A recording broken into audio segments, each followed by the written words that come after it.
me forget this, because I will.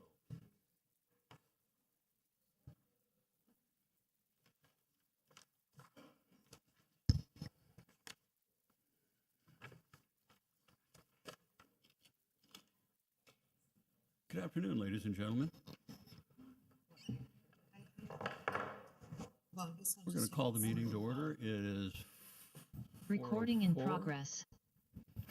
and I'd like to welcome everybody to the regularly scheduled meeting of the City of Coral Gables Historic Preservation Board. Those of us up here on the dais are residents of Coral Gables and are charged with the preservation and protection of historic and architecturally worthy buildings, structures, sites, neighborhoods, and artifacts which impart a distinctive historical heritage to the city. All of us know, what it is that makes up our city. The board is comprised of 9 members, 7 of whom are appointed by the commission, 1 by the city manager, and the 9th is selected by the board and confirmed by the commission.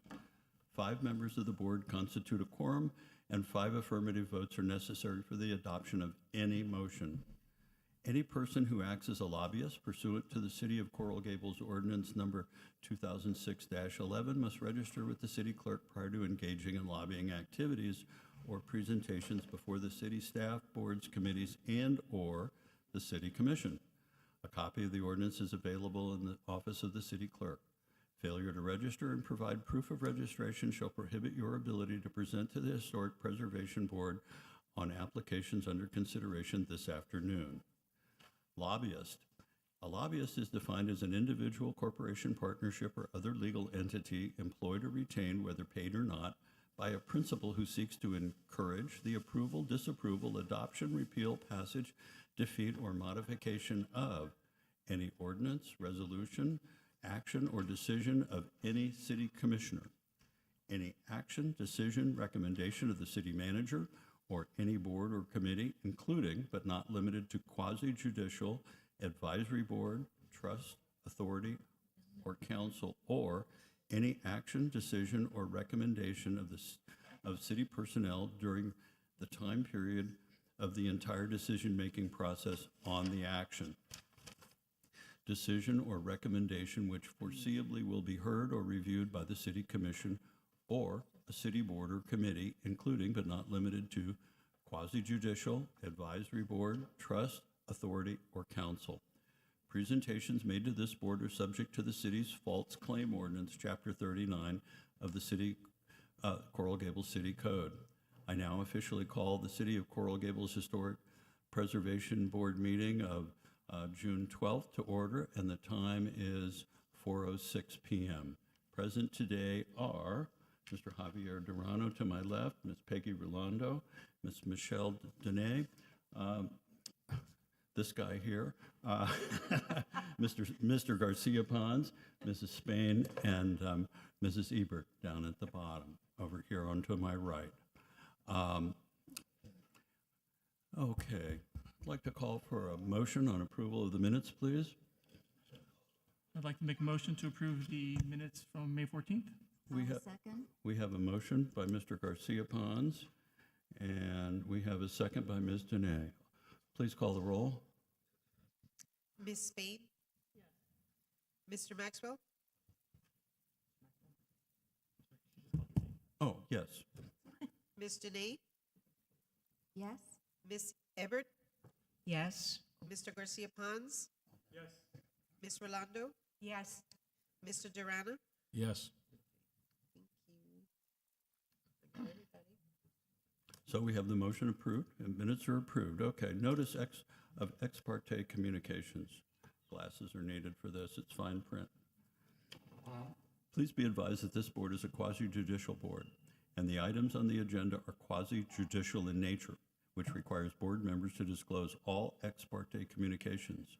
An ex parte communication is defined as any contact, communication, conversation, correspondence, memorandum, or other written or verbal communication that takes place outside a public hearing between a member of the public and a member of a quasi-judicial board regarding matters to be heard by the quasi-judicial board. If anyone has made any contact with a board member, when the issue comes before the board, the member must state on the record the existence of the ex parte communications, the party who originated the communication, and whether The communication will affect the board members' ability to impartially consider the evidence to be presented regarding the matter. Okay, are there any deferrals? There are no deferrals. All right. If any persons in the audience will be testifying or making a presentation today, please rise to be sworn in. In other words, those of you that are going to speak in front of the board or plan to.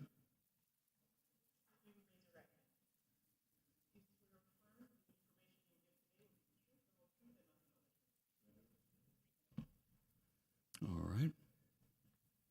Okay, we're going to open the public hearing, but I'd like everyone to know that our city manager and assistant city manager are here with us today, and we're very honored to have them back. So thank you for coming and being a part. Okay, let's see, what do we got today?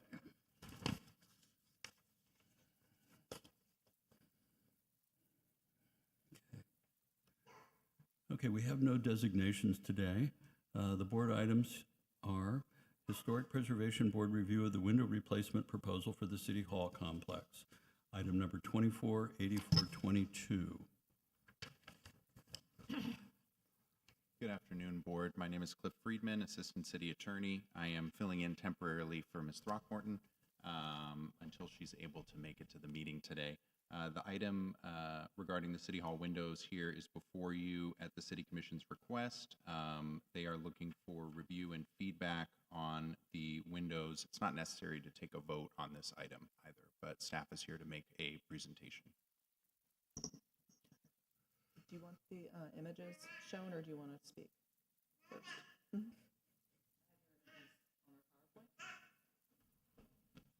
Can you put up the PowerPoint, please?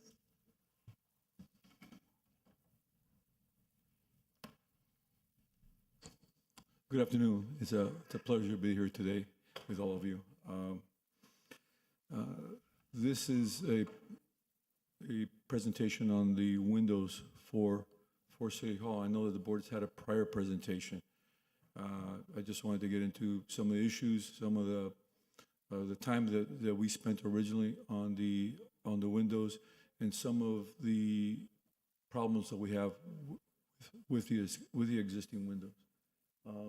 The mock-up is downstairs. We couldn't bring it up because it weighed 550 pounds plus the frame.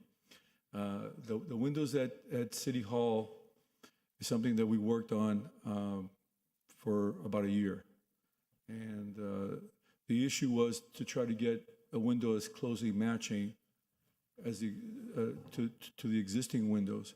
We looked at wood windows. They would be too large, similar to the ones that are used on the Biltmore, much heavier frame. We looked at aluminum, and then we finally decided to go with Hope windows because the windows are structural steel. And the reason we went with structural steel was at a very high cost. Those windows are between $3 and $4 million, plus installation. And the reason that we went to those windows is because we could try to match the sections as much as possible with wood, and then have structural loading, means the pressure, positive, negative pressures of the hurricane. We have, of course, the impact criteria, as we all know, and then we also have water infiltration. Water infiltration is a key issue. Some of the problems that we're having with the building right now, I took a look at some areas, additional areas that were exposed, and the structure looks in pretty good shape. The problems that we have seem to be along the perimeter, which we knew we had, because there's so much water infiltration that we have a problem with the stairs, and we have a problem around some of the perimeter beams. Overall, the structure looks in good shape. It's got some issues here and there where the additional cover on the reinforcement was not correct due to construction errors, very minor. We've got concrete that's almost 100 years old, which means the concrete is really not protecting the steel. Concrete goes through a carbonation process where the alkalinity is reduced in the concrete to a point that it doesn't protect steel like new concrete does. And so those are things that we're looking to actually address. There's even products that can enhance that. So where is our biggest issue is the actual windows and the water infiltration that we have along the perimeter of the structure. We also have, of course, structural loading. These windows are not very strong. They really can't take hurricane loading. I know the building's been here for 100 years, but it's just a probability, right?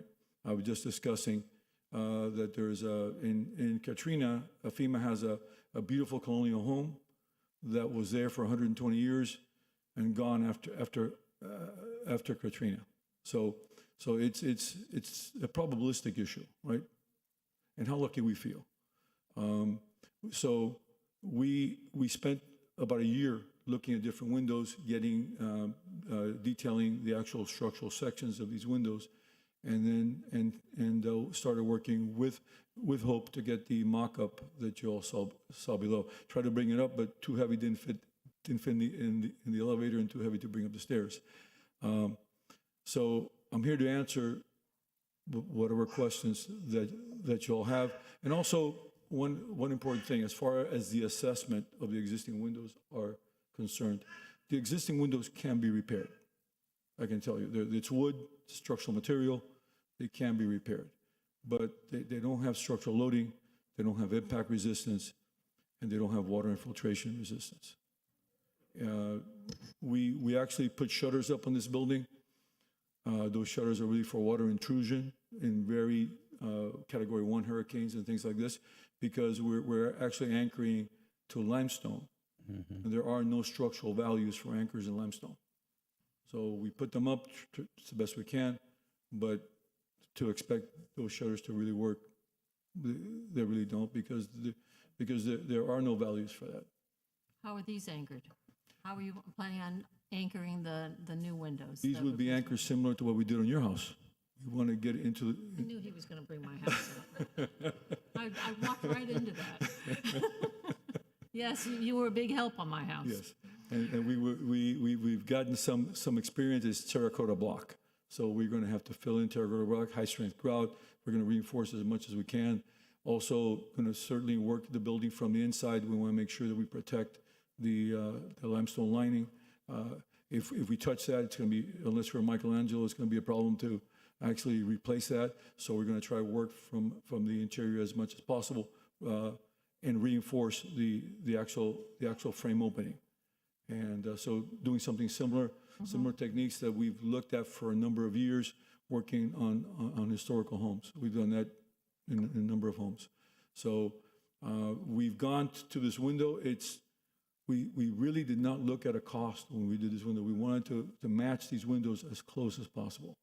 If we would have been looking for a cost, we would not be using Hope, and we would not be using this custom window.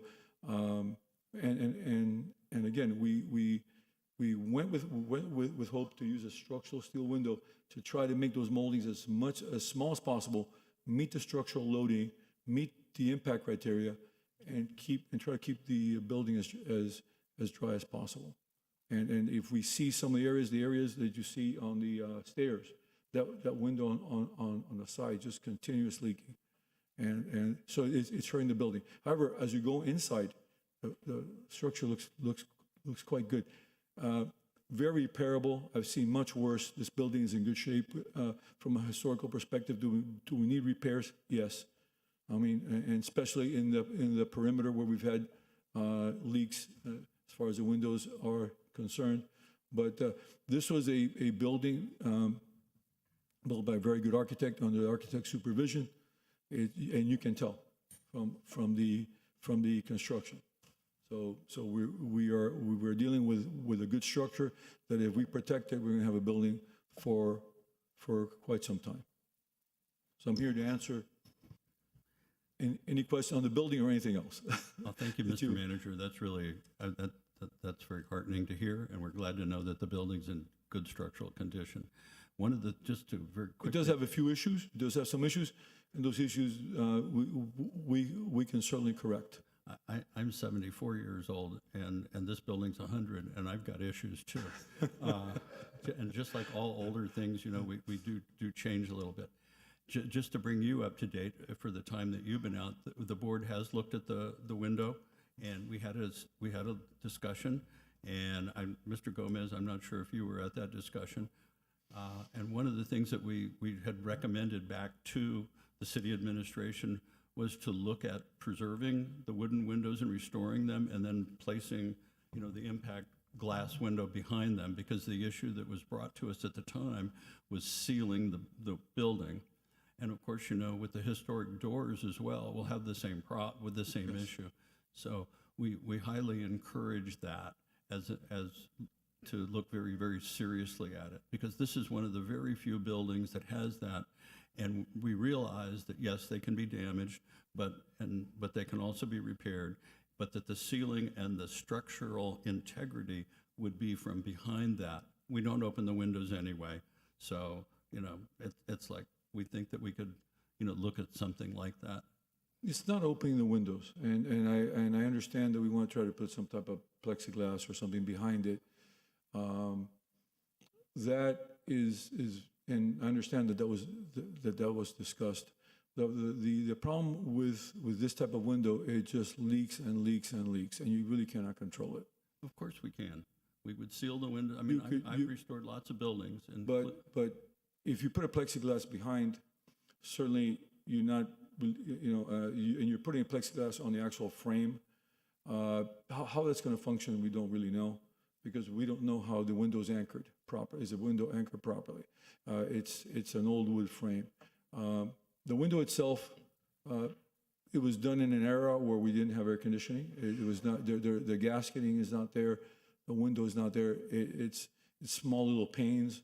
It's a window that is very difficult to do. That kind of a solution is a difficult solution. I have a question. And not really, not really from a structural perspective. I Is it understand really what you're effective? saying. When we did the Merrick House, those were the original windows, and the people that did the restoration took the windows out, restored them off-site, and then brought them and anchored them in properly. So that's what would have to be done with this building.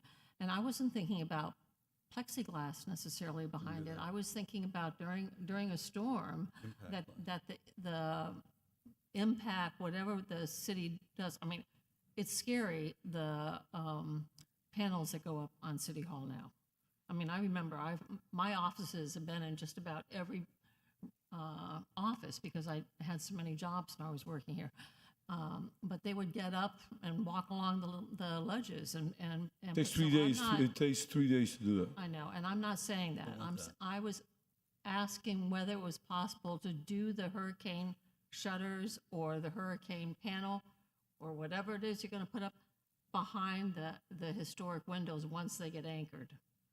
I mean, would that be possible? Because then you're just inside, and then you could have operable windows during when it isn't hurricane season. But then, if one of them gets hit during a storm, then you can repair it, and the impact would be from behind. And I don't think it's necessary to restore all the windows at the same time. Just do it little by little. Put something in the budget that you take care of, 10 windows at a time, and then you do it. We're not in that big of a rush. We are going to do a building. Our plan is to potentially move out of City Hall next year and get the job done. I get It's it. about I $25 to $30 million. I think it's the wrong thing to do. We are looking at a budget of Get it. $25 to $30 million. We are looking at part of the Menorca garage. The plan in the Menorca garage was to move the commission, city manager, city attorney, and city clerk to the bottom of the garage. We did some work, temporary work for the passport office. The tax collector decided to rent that space because it was already done for them, and so we only have space now for the city commission, and we'll be moving to a building on Ponce. The idea is to So look at mechanical, electrical, plumbing, everything, upgrade the entire building, restore the entire building, and even look at this space and see, because originally the commission was on that Yes, side, right? there's photographs of that. Correct. Interesting. And it And works you, better, and you showed me those to me. and it works better acoustically to have it over there. So, but- so that's the idea, is to come in and get City Hall, give a major upgrade. I get it, and to I actually agree City with Hall. everything you're doing except the windows. Yeah. I think it's a real pity to have this building, even Hope, which are amazing windows. I just think someone should cost it out and see what it would take to keep these windows. Because there's nothing like original windows in a historic building. I don't know how Now, anybody if else. the cost windows are $3 to $4 million, so I get it. we did not go to a cheap solution. I We understand. wanted to have the best solution possible. The idea was are we going to go to an impact product? An impact product on this building. We worked for over a year, did actual as-built of the windows, try to match those sections as close as possible, and use the strongest strongest material, which is steel, substantially stronger than aluminum, to actually keep those sections as small as possible. So This so building it's not isn't that we, going I just want to say that we I get it, and I know spared no you're not expense on scrimping. this. I know you well enough to know that you'll do a quality job when you do that. But I'm telling you, it's the wrong thing to do on this building. I know you and I have disagreed on a lot of things through the years, but we're still friends. I know it's amazing.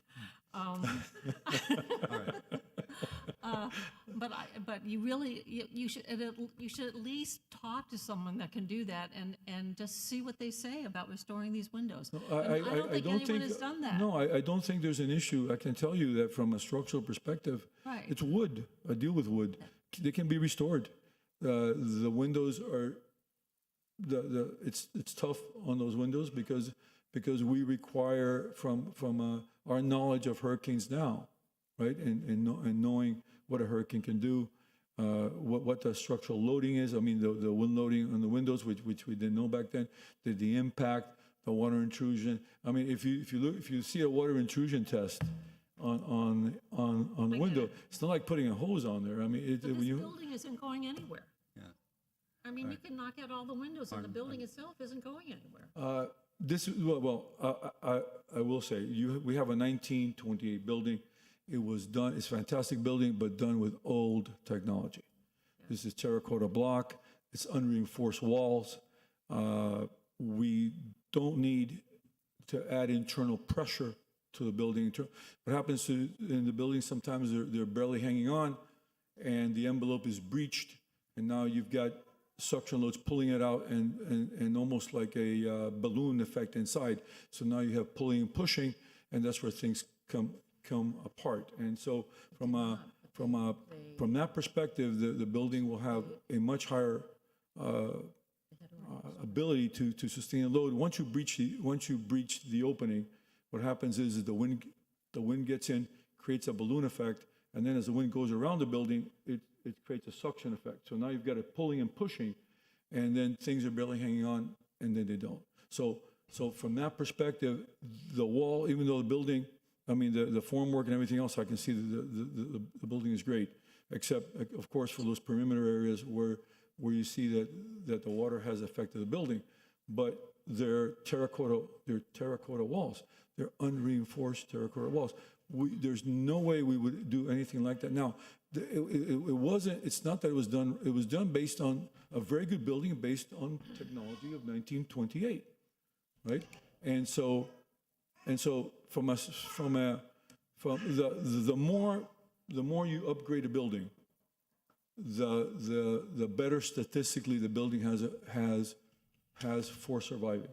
If you upgrade a building, let's say, I'm going to use categories, even though that's not what we use in engineering, but everybody understands it better.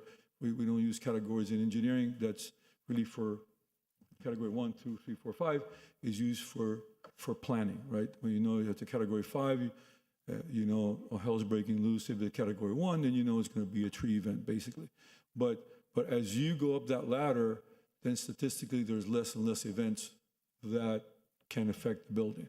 So going from category 1 to category 2, you are now moving. You're now moving to a series of events that statistically are from a statistical probability are less likely to happen.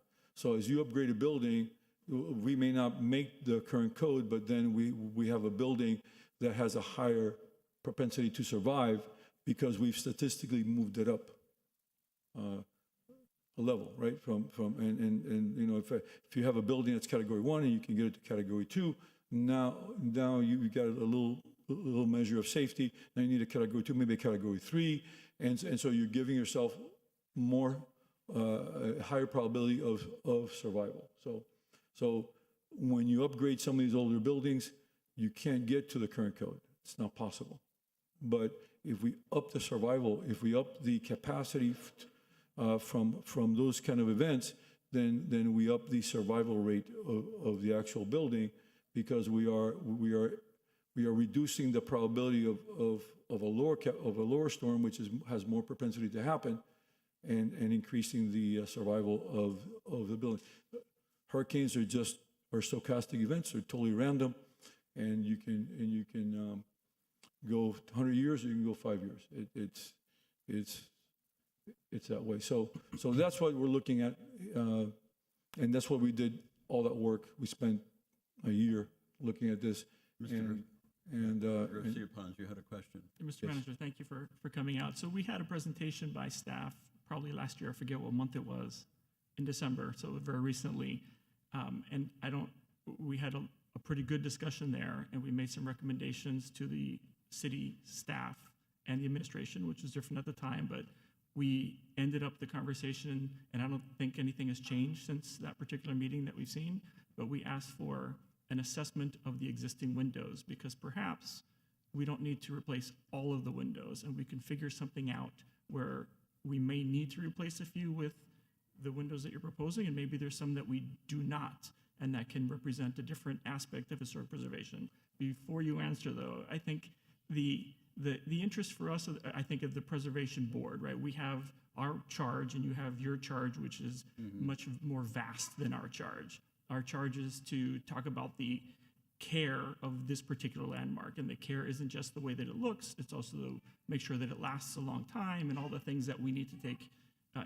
We look at it in both ways of how does it look and how is it going to function, how can we best protect it for the long run. So we have the same thoughts on how to protect this building, but maybe a different a way to do it. Part of the request for the assessment was maybe there's a way to protect some windows to showcase the technology of 1928, because it has been 100 years. It is a beautiful building. These are beautiful windows, and we may be able to salvage windows that are in good condition that can then tell the story of how this building was built in 1928, how these windows have lasted for 100 years, how it was done before air conditioning, how all of those things are true, and protect the building for the future. And I think the assessment was something that we all seem to agree on that would help us maybe get to that solution. But if the assessment isn't done, you're saying it's all or nothing, and I don't think that's the best way. No, I'm not saying it's all or nothing. I think the word assessment is interesting, because I can tell you that what assessment are we going to do? Can they be repaired? Can they be put back? Yes, they can. I can tell you that. Wood is a structural material. We can take care of it. That's not the issue. Honestly, I don't think we need an assessment. And that's why I came here, because I can tell you, yes, can we restore the windows? Yes, we can do that. I've looked at the windows. The vast majority of them, if not all, can be restored. It's wood. It's a structural product. I mean, so from an assessment perspective, what are we looking at? Are we looking at can we restore the windows? The answer is yes. The question is, should we restore the windows, or should we go to a much stronger product? And that's the key. And that's the key. So what the assessment? What is that going to prove? I got it. It's going to tell you. It's going to tell you exactly what I'm going to tell you. But I think it wasn't quite stated that way at the last presentation. I know it wasn't. That's why I'm here now. I appreciate it. That's why I'm here now. An assessment, what might help us make some decisions is the second part of my comment was, do we need to replace all the windows? Or an assessment might tell us maybe some of the windows make sense to do the steel, and some of the windows that are maybe closer, that are more tactile, that can be more part of the story that's being told, can replace with replacing the wood, fixing it, and the plexiglass. I think we can do some sort of a hybrid that can help tell the story of this building without just replacing everything. I understand. We don't need an assessment for that. We can decide. And that's fine. I We didn't, can decide which windows we want to repair, which windows we want to restore. Now, you have a building that's going to have some windows that are vulnerable, some windows that are not. No, none of the what we've talked they're about, going to be Mr. protected Manager, differently. was completely that we would seal the building, okay? And that the windows would be restored. We would put hurricane protection glass behind it. It would not be plexiglass. It would be anchored the same way that the multi-million-dollar windows are going to be anchored. And we could do it a different way, and it would be as a single pane behind those, which is what we talked about. And, you know, you would see the existing windows, and you would have your hurricane protection behind it. Would it leak and be water resistant?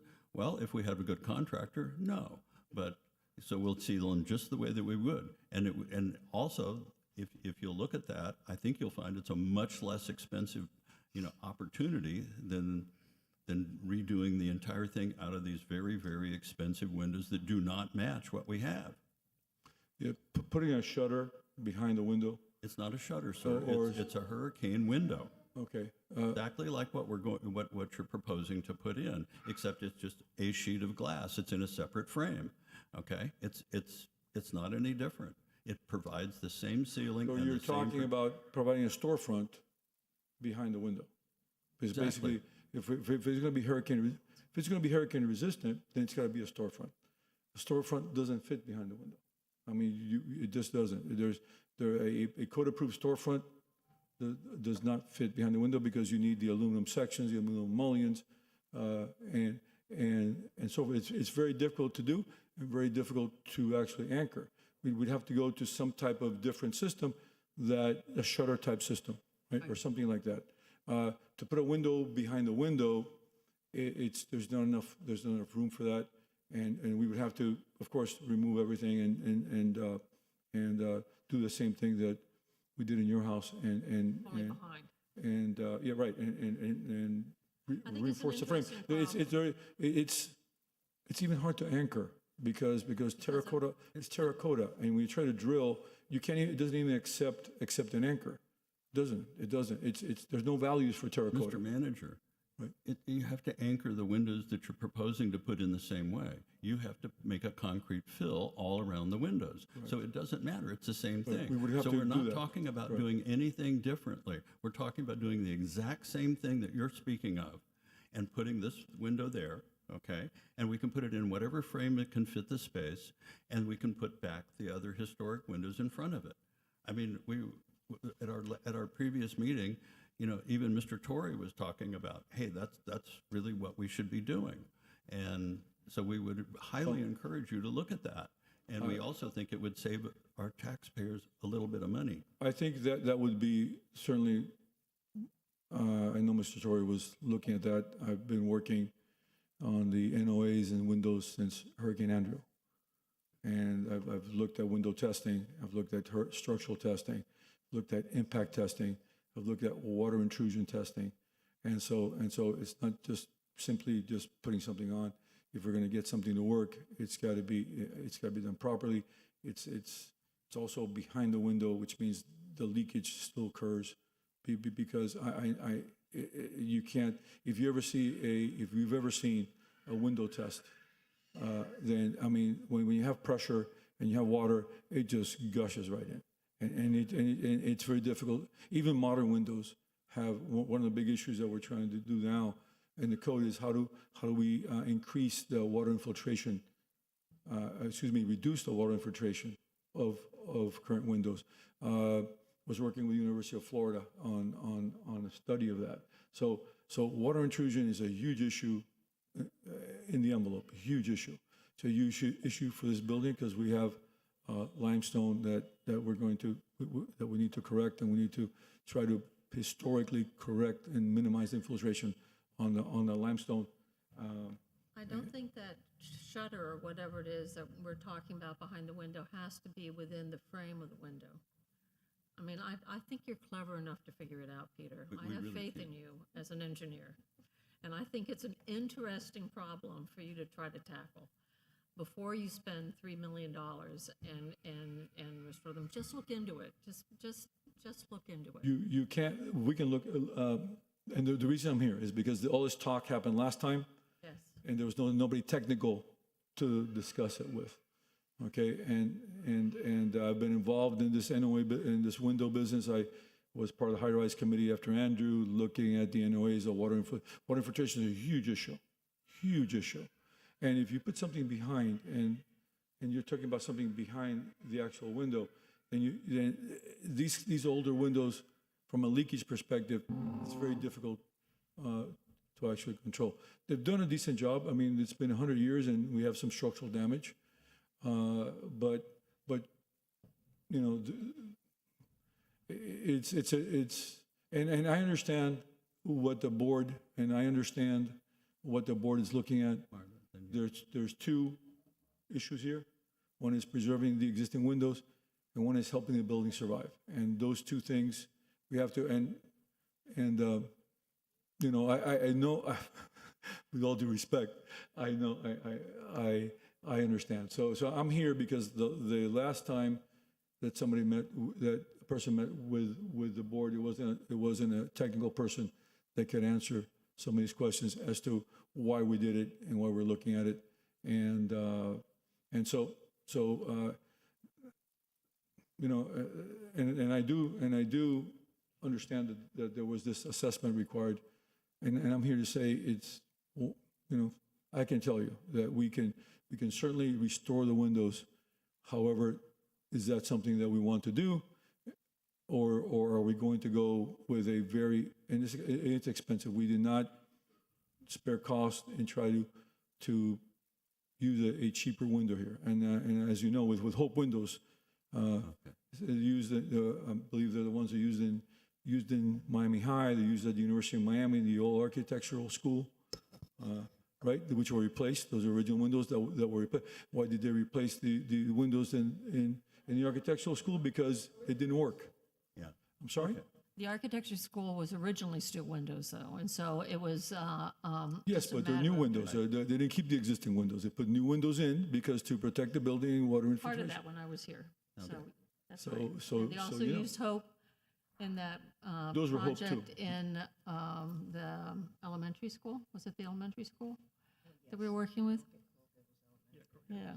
Anyhow, Coral Gables High School, and let's not bring that one up. Product. I'm not in any way saying anything bad about them. Ms. Everett, you have? Mr. Iglesias, what's the total number of windows in the building? I don't remember. I've just got back a week and a half ago. I don't remember. A range. But I mean, a I'm working with Ernesto Pino. We have all that information. I can tell you that the windows. Gosh, I don't remember. But I can tell you that the window cost was what I was dealing with. So we're a lot of windows, $3 to right? $4 million. No, not. I'm asking how many windows are in this building that need to be replaced. We were looking Okay. All right. at the entire replacement of all the windows. I don't remember. I think it was 60. Please don't quote No, me I that. won't. I won't. I haven't looked at. I've been looking more at the technical aspect of it than the actual construction of it. Tell me what. As of the last 2 weeks. How would it affect your insurance costs? I mean, I'm sure there's insurance that, you know, whether you have new windows or keep the old windows. Well, I can tell you because I do get involved in our insurance costs, and the way that insurance is calculated for our area is there are excuse me, wind studies that for different parts of the state. The state is broken up into, instead of, you can do a wind tunnel study on a specific building, or you can do a wind tunnel study on areas. And so our area, there's a wind tunnel study that was actually done. It looks at the statistical issues in our particular area. And then historical buildings are always more expensive than a new building. Our police building would pay a lot less than a historical building because the chances of damage in a historical in the historical building are much more. So yes, it will affect. Well, anytime you enhance the building, you're reducing the cost of insurance, but it's done. It's when you have a policy as large as ours, because we have quite a number of buildings, then it's actually done much more of a sophisticated way than simply just going to an insurance company and getting insurance. We actually look at, and that's submitted to me, and I do look at it, and it's the state is actually divided into quadrants, small, and each area has a wind tunnel study done, and those wind studies are what generate our cost. Okay. Ms. Rolando? Yes.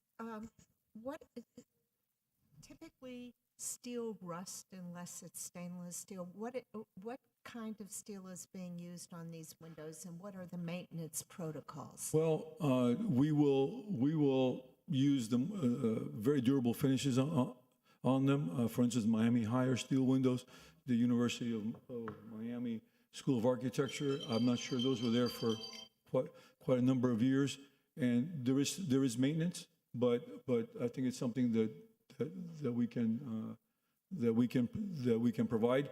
It's a very high-end finish, and it's going to last for many years. So I don't see that as an issue. It's a way of also, from a historical point of view, using the smallest sections possible. If painted and kept painted, it could be protected, but the problem is they don't maintain the paint. Well, but We have had maintenance issues with landmarks. Question for you. I've always perceived of engineers as very creative, problem-solving kind of people. That's their job. So are you saying there's no way that a solution can be found to preserve the existing windows plus make them less likely for water intrusion? Those windows not only just have water intrusion, they also have structural loading, which means the wind loading that pushes the building and sucks out of the building. And they also have impact resistance issues. I mean, there's no impact resistance there. I have impact. So Yeah, it's if we had the existing windows and then had a structure either in front of them or behind them, you're saying that would not I think work. in front it would not be aesthetic. It would be It would not. in the front. It would not be aesthetically the right thing to do. I think from a historical building, because we're affecting the aesthetics. Just with the reason that we use shutters there is just to try to lower the water intrusion. We'd have to put something in the back, but then again you have the window in the front. You can't. But are you saying it cannot be done, or you're saying that it's preferable, or you'd prefer that it not? No, I just think that this type of window, after doing one of the biggest issues that we have is water intrusion in buildings in South Florida. When it's subtropical climate, there's a lot of water. I was born here. Yes, I get it. as you know, there is I grew up a lot here. of water. So you can't simply take something and say, I'm going to make this work. You can't take a Model T Ford and have it go 200 miles an hour. It's not going to happen. No matter how good an engineer you are, you're not going to do that. So and it's a similar situation. So you're saying it cannot be done? I am saying that the water intrusion issue, the structural issue, and the impact issue, that's not the window. Aren't you saying it's making it more difficult to find a solution, or are you saying there's no solution? No, that window, from a structural loading perspective, impact perspective, and water intrusion perspective, you have to live with what you've got. As I mentioned, you have a Model T, and you can't make a Model T go 200 miles an hour. You live with the Model But T. we've got Bugattis. The new Bugatti. No, I know what you're saying is that it's more expedient to do, and we'd end up with a better building envelope. What I'm struggling with is how we accomplish, as Cesar has said, both preserving our historical integrity of these windows and still finding a solution to the water intrusion. It's an interesting, And what Mr. Pound said is you're that, not quite convincing me. well, it's very difficult to say, I'm gonna enhance this part of the building and not enhance this part of the building. You either enhance the building or you don't enhance the building. I mean, I understand what Mr. Ponce is saying. However, it's you enhance the building or you don't enhance the building. You don't. It's because you don't know where the failure is going to occur. You don't know and where the issues are going to be. And to say I'm going to breach this opening and not breach that opening, it may be even worse because Even the word because enhanced, Peter, is loaded, right? We're making a change. So you're enhancing some things and not enhancing other things. So, and I totally understand your point of view 100%. But even the word enhance is loaded, and I appreciate it. It's almost like we can't be sure of what's going to happen. So let's protect as best as we possibly can. I don't remember, sorry, for what the charge is for this board today is a recommendation. I just want to make sure we keep in mind what we're being asked to do. correct, As correct, opposed to because not motion, I think the it's a commission has certain ideas, but I'm not going to go to the commission without coming to the board and get the Well, we board's didn't have to recommendation. vote. No, we don't have to vote, No, but I think there's it's a no vote today. It's a recommendation. It's almost like we did last time, just last time we recommended for a report and the answer Well- is not a good idea or not necessary. My question, sorry, I'm jumping in. My last question is, I took a look at the letter by the architect, Ferguson, Glasgow, Schuster, and Soto. And I think part of the conversation we had last time was the second option, which was we're talking about now non-impact window protection, but really letter B, which is interior storm windows. And it had pros and cons. And I think part of the request for the assessment wasn't just can we fix stuff? We were under the impression that some windows could not be fixed. And that was one aspect of it was we may need to do the new windows in some locations because they were unsalvageable. The second part was, Don't know.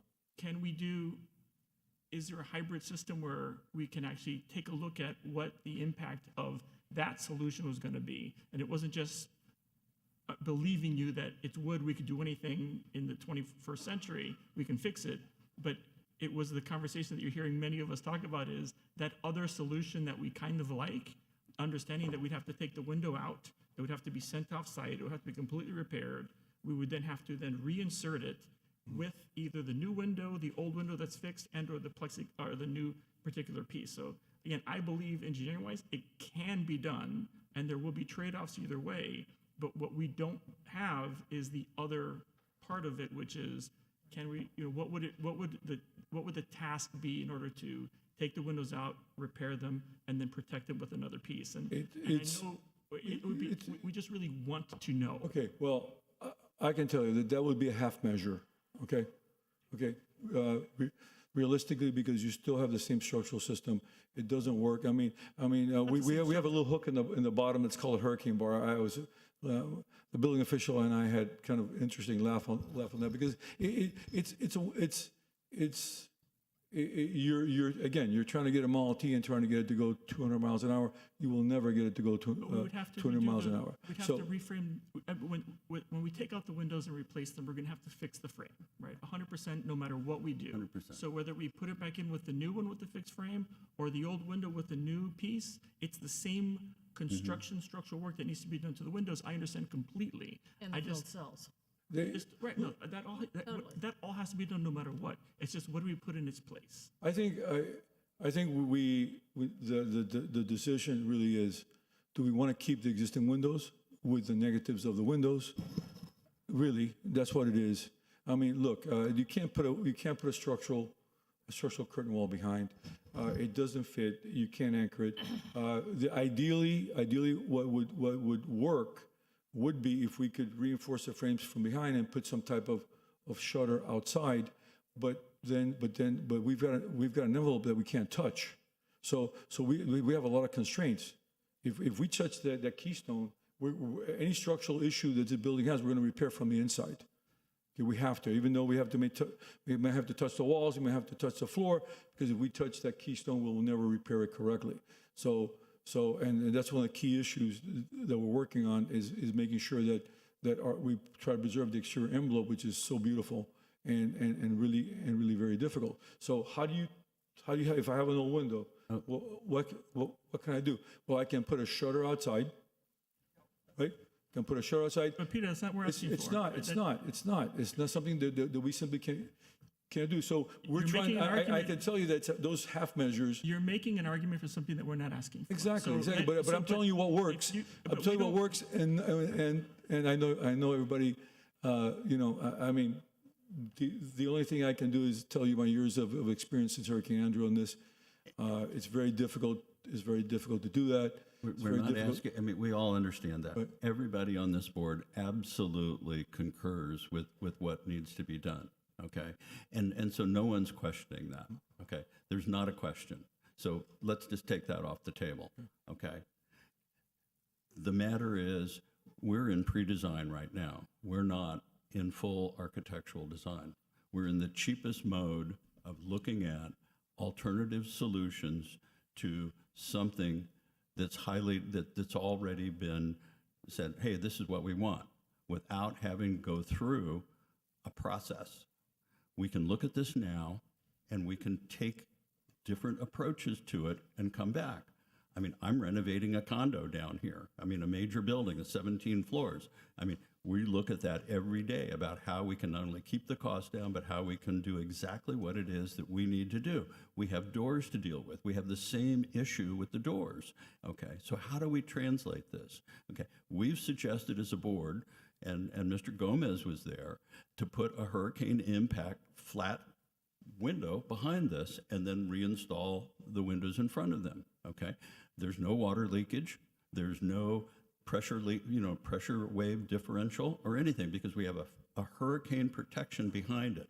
But we've saved the existing windows that are 100 years old that have served us.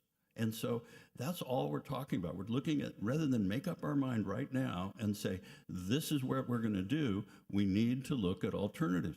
The code of which this building is before is the National Register of Historic Places and the Secretary of the Interior Standard, which is the code that we operate under as well. It says, don't replace the windows if you can help it. So we need to know that that's the only solution, of which we, architects and contractors, know that it's not. We have alternative solutions, Peter. Let's look at those before we take a decision. That's what we're asking you to do. Don't close your mind, open it up. And you always have an open mind. You know, you're a great structural engineer.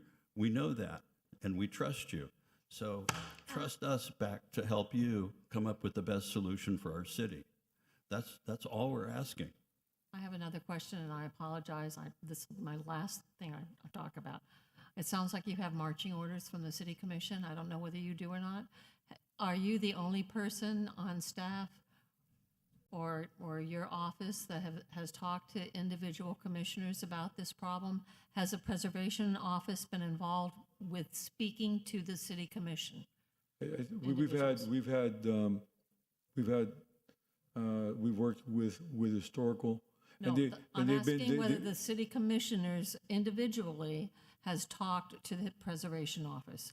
Because if they're only getting your view on this, which is an absolute valid view, but if they don't understand that there's another viewpoint from the preservation board or whatever, we're asked even not to vote on this. I worked here long enough to know that the commission sometimes operates without all of the information that they need to make an informed decision. Well, I have And not that's kept. all I we're have, asking. I have not kept anything from the city commission. I That's know not you my- haven't. We can. No, I'm not we have, saying that, we Peter. can I'm restore the asking- windows. We can restore the windows. Right. Do as much as we can to enhance the water infiltration. Structural loading, you can't do. Impact, you just cannot do. It just can't. Like I said, you can't make a Model T go 200 miles an hour, but we can try work on that. Has the preservation officer spoken individually to the city commission about the windows? I mean, you may not have been here. So, I mean, you just started back. So you're not aware of whether she did or not. But I do think they are aware of the board's view on keeping the windows. Working a window from the inside, we can try to do some things there. It's certainly not going to give us the same protection, definitely will water not give you the infiltration, same. et cetera, that a structurally new window under today's technology, under today's testing, is going to do. When you put something behind it, we can't. I can tell you, we cannot put a storefront. It just doesn't fit.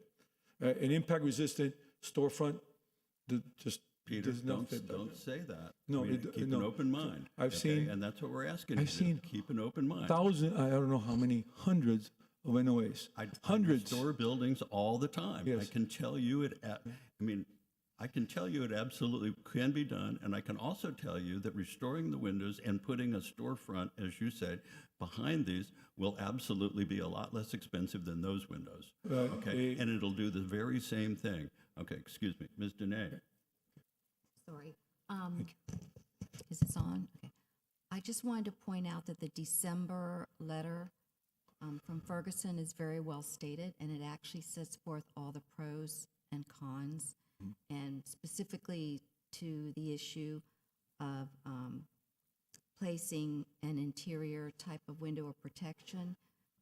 It also notes that this would create some issues with humidity in the cavity, and that the exterior windows would still be subject to damage during a hurricane, things of that nature, some maintenance problems and with wood and things like that. So I think everything we're talking about has been set forth in this detailed letter on the pros and cons, but possibly there's some additional research that you could do to address the issues that we have raised, and that might be helpful. Thank you. I think what we put in the back is something that, yes, that is correct. You still have the cavity, you still have the water, you still have the water infiltration, you still have a cavity, you have dual windows. There's a number of issues in putting something permanent in the back. Mrs. Payne said something about putting a shutter that we take out and put back in. That would alleviate some of those issues. However, you still have the water infiltration. We just have so much water in South Florida, and we get summer storms that are 40, 50 miles an hour, and it's hard to keep the water. If you've seen a water infiltration test at that limit, as a matter of fact, most windows during a hurricane, even current windows, all bets are off. You have water. You're gonna have water intrusion. Period. Windows, current modern windows are not waterproof for a hurricane. There's no that it's understandable that they will leak, but to have these older windows, most of these windows are going to leak at a summer storm. When you have a summer storm, you have driving rain. That is water gets in everywhere. And if you've seen a water infiltration test, a water infiltration test for a summer storm at 50 miles an hour for a summer storm, it just gushes right in. Sliding glass doors, not hurricane rated. They're rated for a summer storm. The water intrusion is a huge issue in South Florida. It's hard to keep the water out.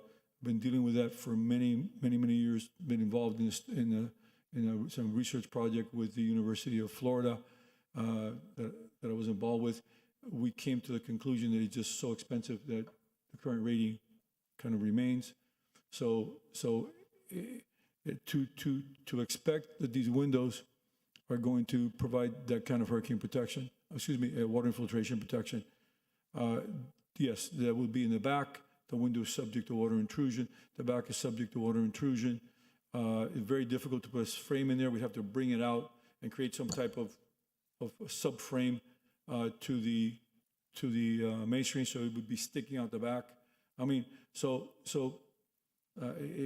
but it's and then of course the window's still subject to damage. The window's subject to structural damage, impact damage, and certainly you've got water intrusion because the window, there's not enough gasketing. And if you look at one of the windows, if you look at the window that we have down there on the first floor, there's a tremendous amount of gasketing. There's a tremendous amount of structural sealants used and things like this to try to keep that water infiltration. We're there, Peter. I mean, you know, we understand that, and what Ms. Dene said, what Ms. Spain and what Mr. Garcia Pons. I mean, we're all there. I mean, we understand that the wood windows don't prevent, you know, water intrusion. Okay, we understand that. We know that, and we know that they won't. Okay, you're perfectly correct. We don't need to beat that horse anymore. But we also know that if we put hurricane protection behind them, that would alleviate the problem, and it would solve the problem that you're seeking. Now, here's the other part of the problem that we haven't addressed. We have the same problem with the doors, and the doors are historic too. So we need to look at alternative solutions that are going to allow us to do this without removing the things that make the building the most historic. Look, we haven't gone to design yet. You and I mean, we haven't. Okay, we're in assessment still. We don't have one architectural plan. The only thing that we have right now is a very expensive window mock-up that nobody on this board seems to think that meets the criteria that we need. We have several alternatives. Let's go through a process. Rather than take this decision and say now, we're going to make that decision, let's do it the way we would normally do it in a building. Let's go through the architecture, come up with some alternatives that we can test and look at and validate. You know, I'm not for spending $30 million on restoring the building. I'd really like to spend a lot less, and I think we can. So let's focus on those and focus on how we solve the whole problem. We're here to help. We're here to help the city do what the city says it does to everybody, which is preserve and maintain the historical character which has made Coral Gables. We're with you. We want what you want. It's just that we think that the solution with the windows is not the appropriate one to take unilaterally and uniformly. We're trying to suggest something else that would go along with that. We're not saying no to that window permanently and positively. We're saying let's look and see what we can do to restore the windows, continue to have the envelope that you need, that we need as a city, but we also have to look at the doors and other things. So let's look at this a little more comprehensively, please. You know, that's everything that this board has asked you and will continue to ask you. Mr. Durano. I've got a question. I saw the letter. It says the wood windows by Luxbum, they didn't meet the profiles. Is that accurate? Like Historic looked at it and said they couldn't match the same window profiles of the buttons? We try to match as closely as possible. But did you guys see a wood one? Because, I mean, that's, to me, I mean, I think the biggest battle here is the wood.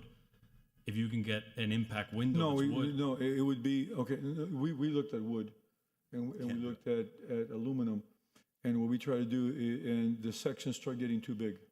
For instance, it's like the window that the Biltmore is using. So it's a larger window. The frames or whatever. The frames, you need larger sections. The glass would actually be smaller. So the reason we went to steel and this expense is to minimize as much as possible and try to match the windows as much as possible. But I mean, it may be worth a shot to show them the wood product. Yeah.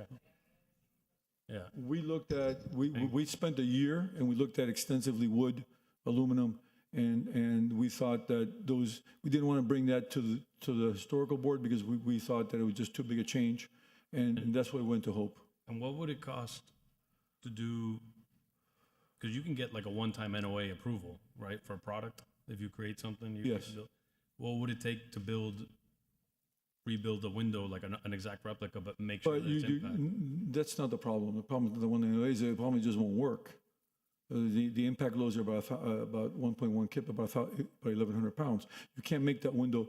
You can't make a window of wood that looks like that work. It doesn't work. I mean, I'm not going to do an impact test to fail. It's going to fail, right? And so from a structural loading perspective, when you do an NOA, you just don't do an NOA. You calculate that to make sure your structural loading is correct. you design for impacts of about 1,100 pounds of load, and then you look at your gasketing and make so before you actually go to the expense of testing, you have all this design, you design the window, and then you test the window to make sure it works, right? But that would be a waste of time because it just doesn't work. Those structural sections in wood, I mean, I've gone through this, so many times. You just can't do it. So And there's no like window company that would want to partner with us to do something. Maybe they embed steel and then you cover it with wood. We looked you at clad that. it. We looked at wood. We looked at embedded steel, embedded aluminum. Looked at all aluminum window, and so Clad the steel windows with wood. Like there's no fabricator that'll do some sort of. I don't know. I'm just trying to think of anything. Marvin Yeah. does, the problem is that you've got the structural loading, which is a Because positive. I mean, my thing is this. I think a window company, if you could produce an impact window that looks like a historic window, like those windows will sell. That would be fantastic, I know. but you can't do it. Okay. I can't put 1,000 pounds on a toothpick, right? You can't. I mean, depends what it's. What, No, if you put a steel rod inside and then you clad it in wood, I mean, it might be a little bit thicker. Well, that's very common. A lot of windows have steel reinforcement. yeah. A lot of wood windows have steel reinforcement to keep it in wood, and make it. A lot of windows have aluminum reinforcement, right? You even put steel reinforcement inside aluminum windows, right? So a lot of mullions you've probably built have steel reinforcement inside, right? Right, so those options have all been looked at, and you just have limits. So in order to get close to these limits, we've had to go to steel, right? So it's not. I get it. So we spent a long time. If you look at some of the windows that I'm sure you've installed in some of your projects, you saw that they're wood reinforced with either aluminum sections, sometimes steel sections. You put in mullions, you put steel reinforcement. That's all done because of impact and structural loading, right? And also, if the window bends too much, then your gasketing doesn't work and it leaks even more. So all those requirements are done through a design phase, and then when you test, you want to make sure. Sometimes you don't, sometimes you have issues, right? Then I think you go back to the commission and say, look, this is the option. Historic wants to restore the wood windows. These are the cons. They can possibly leak, the maintenance, all these issues, and then they make the decision. I mean, I understand you're going to be remodeling the whole inside of the building. A storm comes, it's going to cause damage, it's going to cause money. I get it. I mean, I think everyone on this board understands that. I think their preference is wood, restore the original wood windows. I mean, I think present it to the commission and let them make a decision. I think, and if they want to go with the steel, I mean, that's their choice. But I don't want. I want to give the commission the options. yeah. But I wanted to come to the board first because I just don't want to do an assessment that's not necessary. I'm not saying, I don't think we need to do an assessment. Because it's a matter of. If it's up to me, I would say restore the wood windows the way they are. Do not bother with something behind it. Do not bother. Like, it's not going to work. It's going to create more problems. Just restore them, and we run the risk that when a storm comes, we can cause a lot of damage, or go with the steel. I don't think there's a middle ground there. And those are realistically probably the options we have. Yeah, I think those are the two options. And because we've looked at all those, it would be, if we would have found a window like that in wood that worked. Of course. But then we have to defy the laws of physics. It's just not going to work. I get it. That's It's just fine. not gonna work. I just think, to me, there's two options. I wouldn't do some sort of a mock middle in between. You're going to cause more problems, and the humidity thing, it rots the window from the inside. Then you're going to have more issues. I think I would either restore them, make them look really nice, and know that you run the possibility that a storm comes and can cause a lot of damage. But I don't know. I mean, I think Mrs. Spain knows about the rot from the inside of windows. Happened to your windows, right? But I definitely want this building to be restored. I mean, looking up there, you can see water damage on the crown molding. I mean, this building needs. Yeah, it originally had a blue ceiling. Yeah. I would love to see the building restored. I would prefer for it to be restored in a more historic way than the building department over there. That one's a little kind of modern inside. All right. That was not. No, that's historical I know that's a different building. I'm saying in here, obviously, I would prefer that we restore. That was not deemed a historical building. I know. So that was just. I know. We're just trying to create a one-stop shop there. But Peter, thank you. I think we're going to, you've made an excellent presentation. Thank you very much. We're all glad you're back. Thank you very And, much. you know, you're always very thorough. And what we'd like to do is we'd like to make a recommendation to the board, I mean, to the commission and to you. And Mr. Garcia Pons would like to put that into the record. Thanks, Mr. Maxwell. So I think I'm listing as priorities, and I think there's three priorities. And number one is unanimous. Protect the building to last another 100 years, right? That should be number one on the list. And the commission is going to make that decision based on whatever input they get. And we all agree that no matter what the answer is, that is the most important thing. Number two, I think the consensus of the board is to try to keep the existing 100-year-old windows that are an important character-defining element of this historic landmark. And three, have the city's consultant architect explore the hurricane protection that solves in the best way that complies with numbers 1 and 2 to protect the building and to try to maintain the existing windows as an important character of the building. Mr. Maxwell, if you wanted to add to that. Yeah, we would, and to add to that, it would be let's have the architect give us some options with that. I mean, I understand that you're hiring Mr. Heisenbottle to prepare plans for this. I mean, I've never bought windows before I had architectural plans, so I would like to, you know, add to Mr. Garcia Pons that we have the architect come up with some alternatives for that for us, and that we can price them and look at them from exactly the points that are there. Mr. Manager, no one is trying to do anything but exactly what it is that you want to do. So please let us look at this and make these recommendations. So. Yes, we are looking at the historical architect now. The only thing that I'm thinking about is speeding up some of the work. Instead of going to a two-phase work, look at programming and schematic design along with the assessment of the building to try to get into design development as much as we can and get this building really, this is an incredible building. I mean, it's just fantastic. We're trying to save as much of it as we can. Believe me, it's been a pleasure for me to address this board today. And you know, everything that you'll say will be taken to the commission. And I thank you all very, very much. Well, and thank you, Mr. Manager. We appreciate you being here, and we're going to take a vote on our motion here. And we recognize that Mayor Lago has joined us, and so we're appreciative that he has come into the conversation as well. Thank you, Mr. Manager, and welcome back. Thank you very much. Thank you. Thank you. Thank you. All right, we have a motion that Mr. So it's not a motion, it's a recommendation. It's a recommendation, excuse me. So for ease of the commission's digestion of your recommendation, it may be helpful, and I took notes on what you said, Mr. Garcia Pons, so if that's your motion to make that the official recommendation of this board, those three priorities, you could state that as a motion in a second if you'd like. I would, but can you read them back as to what you wrote? I understood them, and I can go back to the transcript as needed, but that there are three priorities. The first one is to protect the building, to have it last an additional 100 years, that is the most important priority of this board.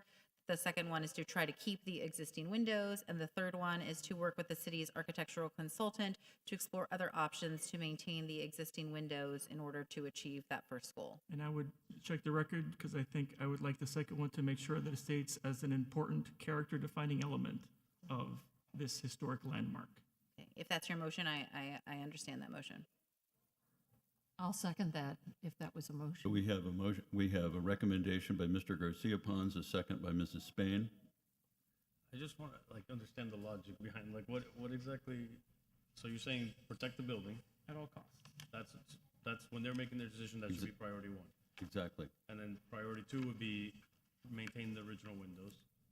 And then priority three would be if there's a way to somehow protect them a little bit better when a storm comes, like either a shutter or a windscreen or something. Is to have the architect that's being hired, the professional, to explore ways to maintain, to accomplish priorities 1 and number 2.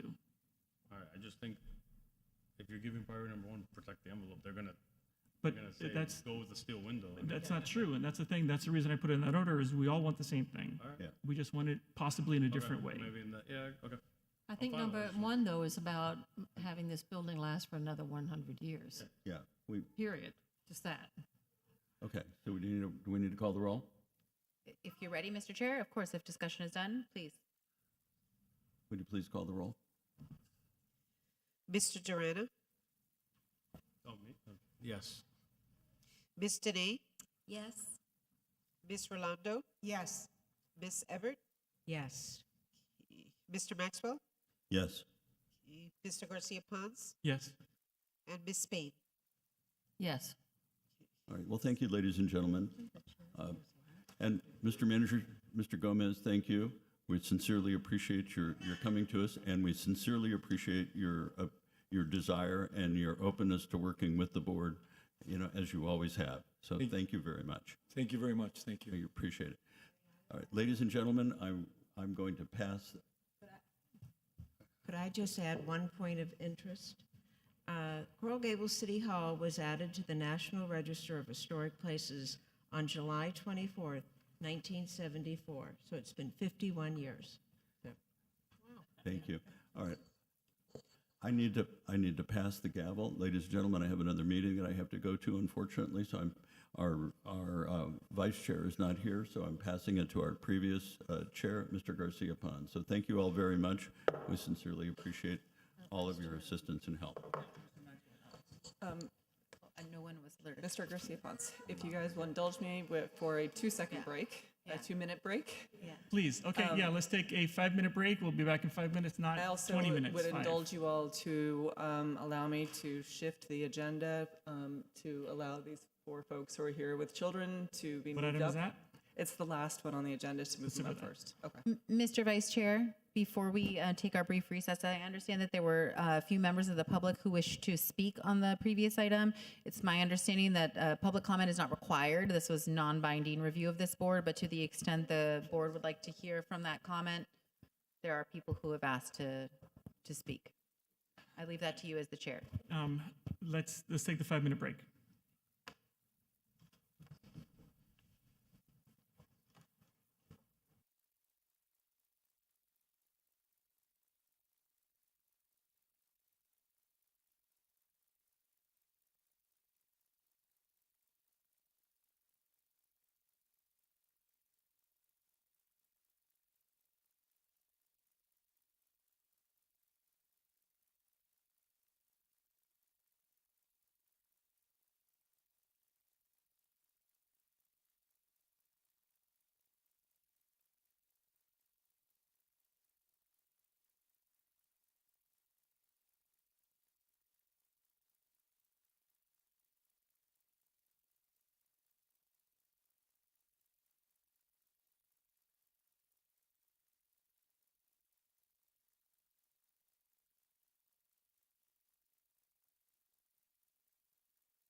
and broke his hip?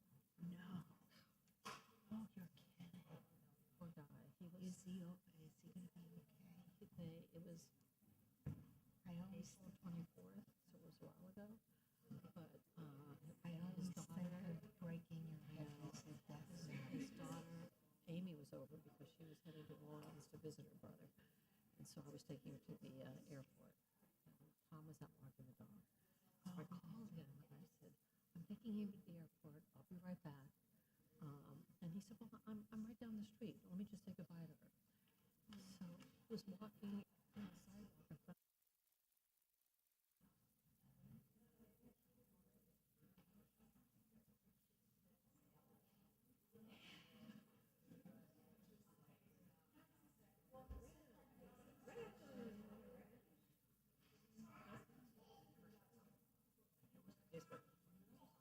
Yeah, yeah.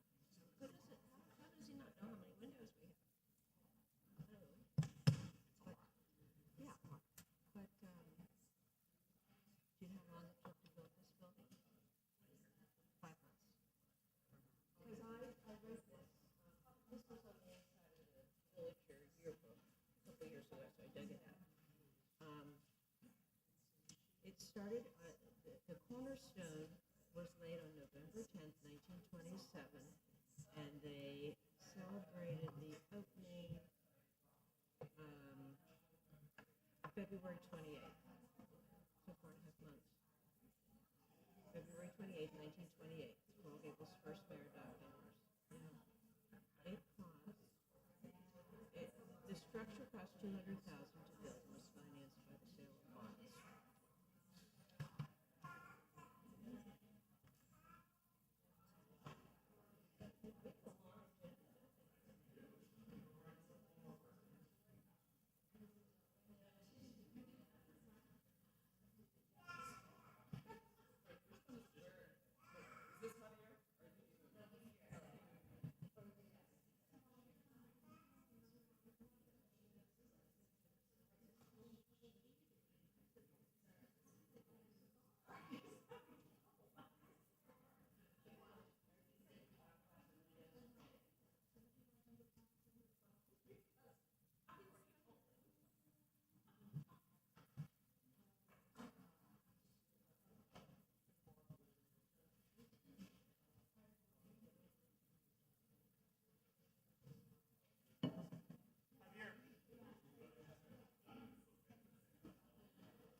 I just want to get 5 up there so we can go ahead. This guy left because the pen is going. It doesn't like, you're going.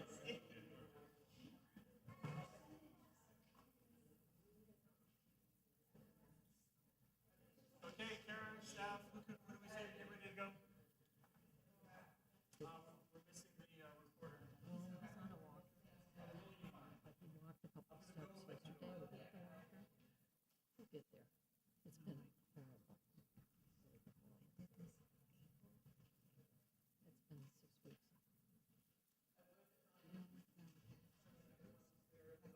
Requirement. A lot of people, I thought this is it. Okay. Everybody I know that they break their hip and then they just stay in bed because it's too painful. But he's determined, so that's good. and he's doing physical therapy. Twice a week and he did occupational therapy the other 2 weeks. They come to the house. Fabulous. Can you imagine schlepping him in the car? Well, he won't go out. He doesn't even go out to Oh, dinner. that's right. You told me he's like one of.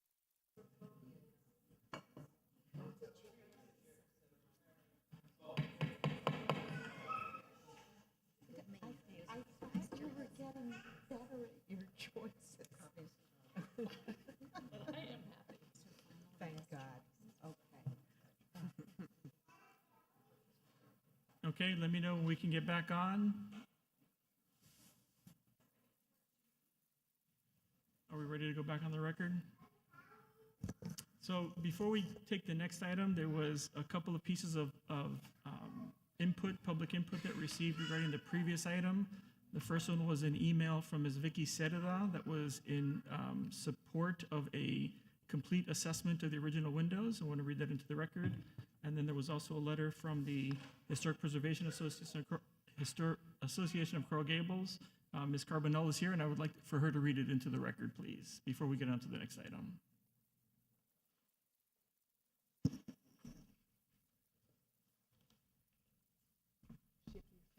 Thank you, Mr. Garcia Pons, for allowing me to read my letter into the record. I know the vote has, or the recommendation has been taken, but I know somebody mentioned Vinnie Torre, and Vinnie Torre is 100% behind the restoration of the original windows. And this has been going on for many years. So I just wanted to say that.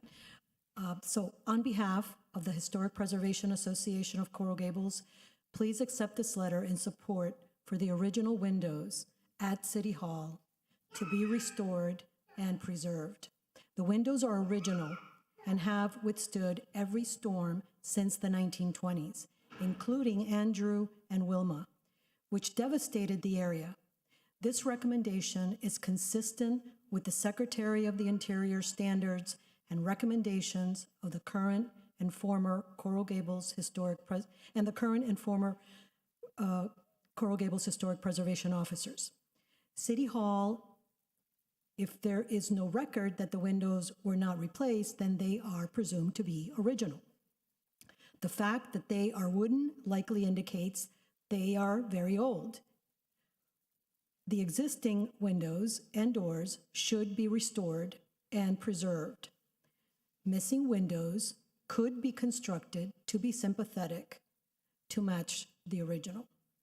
City Hall is one of the most significant structures in the city and occupies one of the most visible and traversed locations at Biltmore and Lejeune. It should also be remembered that this was the last major structure in the city which George Merrick was involved with.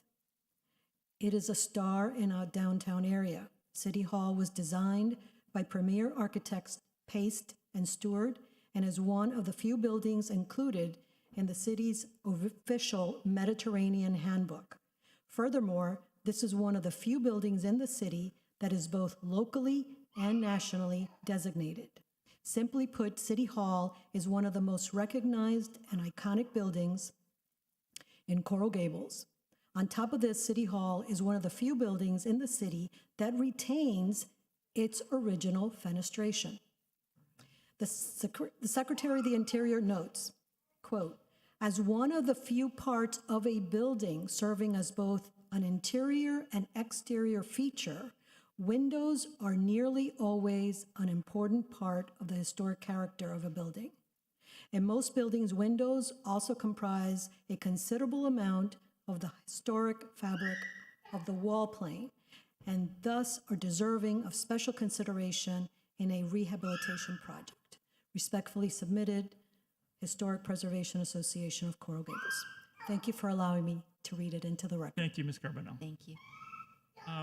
Okay, we're going to move on. We're going to take one item out of order. We're going to take item 259139 first. This is case file COA 2025-18, an application for the issuance of a special certificate of appropriateness for the property at 405 Vizcaya Avenue, a contributing resource within the French Normandy Village Historic District, legally described as portions of Lot 10 and 11, Block 4, the French Village of Coral Gables, according to the plat thereof, as recorded in Plat Book 29 at page 71 of the Public Records of Miami-Dade County, Florida.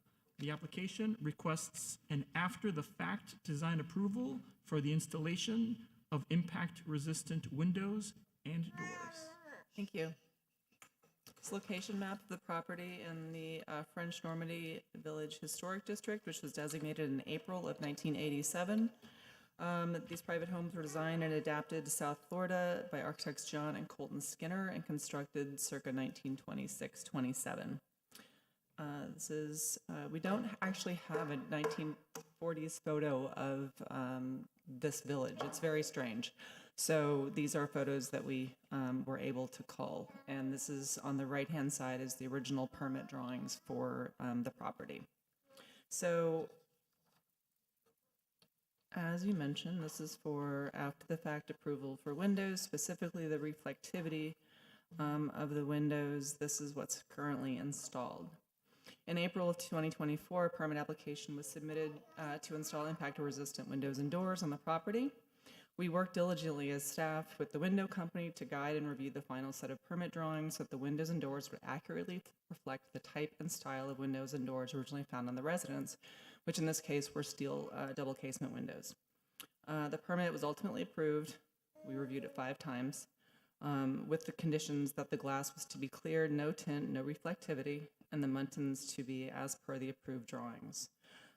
Variances were not requested as part of this application. BOA did not specifically review this. They don't normally review window applications. Their staff does. So as you all know, we consistently counsel people to go back to the type and style of windows that were on the house. And we also consistently ask for clear, no tint, no reflectivity. And now we're starting to say no low E because that's what's causing the problem on these windows. So when we worked with staff, there's a note on their drawing. They acknowledged that that was what we had asked for. That's what that was going to be delivered, and that's not ultimately was installed. The muntin pattern is incorrect on the front and well, on all the windows, and the glass is wrong.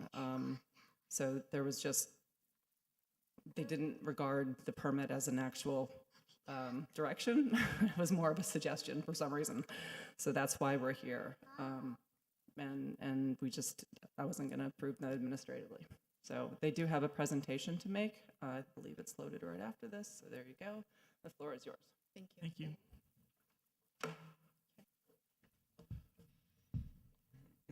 I'm Harris. This is Camilla. We have Nora and Isaac. We have our neighbor Nancy, who you may know, to the left of us, and Olga to the right of us, who we share a wall with, and then Noah from our vendor.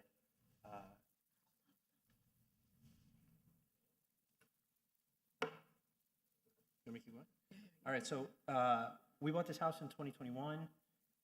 The first thing we had to do was replace the roof so we can get insurance. We did replace the roof. When we did that, you guys gave us very clear guidance. It could be this color or it could be that color, and it has to be concrete. And we did that with a permit. We did it the right way. Our windows here were in poor condition, drafty. Some of them were cracked. We got, in February 2024, we applied for the My Safe Florida Home program. We were approved in November. The next day, we picked a vendor on the list, which is Patriot Windows. They gave us the list of vendors.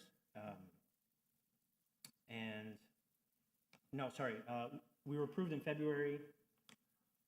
We applied in July 23, approved in February, signed in February with them. By November, they put in the windows. In February of this year, we lost the program because it had been more than a year. We asked for a 6-month extension, which I think gives us till August. We very much agree with what it is that you guys are doing. We're here. We sort of realized we messed up. Our goal always was preserve and match the neighborhood character. We love French Normandy Village. We love historical preservation. That's why we bought the house. We genuinely want to act in good faith, following our vendor's guidance, the city guidance, using the right materials. All right. So work with Patriot Windows. We have the same brand as many of our neighbors, including Nancy. So we just walked around. Which ones does Nancy have? We got Nancy's windows. We did the same color as the majority of our neighbors. There's no uniformity in the neighborhood, which we'll talk about in a little bit. We have 16 windows. 10 of them are directly facing, and unfortunately, those are the only ones that have low E. And I'll tell you about that in a second. Well, what do you want to say? I will. I'm going to talk. Okay. The vendor submitted the plans. They ordered the windows right away, submitted the plans, revised them with staff, ultimately installed glass. I'm not a Windows consultant. This is my first home. So you can talk a little bit about that if you guys have questions to the vendor. Well, I think it's important to add that they ordered the windows right away because we did have a deadline with My Safe Florida Home program. So we already have missed that deadline, and we had to solicit them for an extension. We did call the historic board 6 times, or the historic guidance, and just we never received a response. Like I said, with the roof on that one, I'm gonna use this one. It's okay. So we called the historic board for guidance because we weren't really sure, like, what do we need to do? Like, how do we do it? Very different from our roof permitting situation in 2021. And we actually never heard back from anyone except through like official documentation in the mail. But Like, what we we left needed was like, here are the messages. windows you can do. Like, tell us what to do. Well, we would do that. If you go to the next one. So there's no uniformity in French Normandy Village, sort of unfortunately to the character. So we have windows that are old. That's what I'm doing, Papa. And we have windows that are new, but also it's really important to know that there is precedent for low E windows in our neighborhood. So some windows have like film, a black film. Some windows have like curtains. Some are single hung, some are casement. It's just like a hodgepodge. And so our honest to God goal was walk around the neighborhood, pick the thing that is most uniform with the neighborhood, and yeah. I know this is controversial because I know low E is like of. I am, Papa. Here you go. So, low E is super controversial. There are 3 houses in French Normandy Village with low E. All of them, I believe, were permitted. 2 of them were done with previous owners, so we don't have the permits. 401 Vizcaya, which is Nancy, this is the same mutton pattern. Like, if you look at it, we just did what they did, right? We weren't trying to be devious. Hold on, I gotta give you the Nancy. I think the other house that we want to mention is right across from us, which is 400 Vizcaya, and that has low E, which was installed in 2020. They face Lejeune right away, right on Lejeune, so you can see it from the main street. Also, 412 Vizcaya, which used to be the home of Sally Jude, who was a big steward of historic preservation in our community. She also has low E / green film on her windows. And lastly, 3621 Vizcaya Court, which is also in our neighborhood, had low E completed prior to the current homeowner, so we also just don't happen to have their permits. So for 400 Vizcaya, thank God, Tay kept great records. We have his actual permit on page, you can see it on the next page. They list, sorry, the next one after that. They list the type of low E, which is SB 70, which is the same that's on ours. I have it right here if you guys want to see it. That's fine. We could see from here. And then, wait, sorry, go back to the previous one. Oh gosh, hold on. So, is that it? Oh yeah, so no, go up forward one. So then we have like we have everybody signing off on it, that's this. If you go to the next one, I am. This is the certificate of appropriateness. So this is from 2020, from Kara. Confirming the results of the review of the Historical Resource Department. I'll skip. The proposed work does not destroy or detract from the integrity of the historic building, is minimal in impact, which is entirely consistent with the Secretary of Interior standards for rehabilitation. Therefore, a standard certificate of appropriateness is issued. We have letters from our neighbors that find our windows consistent with the character of French Normandy Village, and these are also in the slides that you guys reviewed, from throughout the neighborhood, of folks that have low E windows and other folks that have just different types of windows. And the reality, there's been no complaints, but Ginger, who you guys might know, she's like, I didn't even know you had, like, nobody even noticed. I think it's also like we chose low E because it was energy efficient with the guidance from our contractor. We want to preserve a home and like keep the house cooler during the summer. Our specific street is just pure concrete. We don't have any green space or shade, so we thought these types of windows would be good for our family while also preserving our home. In case you didn't notice, we have 2 children under 4. So we just don't have the resources to replace 63% of our windows that have the low E. Especially given the precedent in the neighborhood, we want to collaborate with y'all, but I think it's important to come up with like a practical solution that's also resource conscious.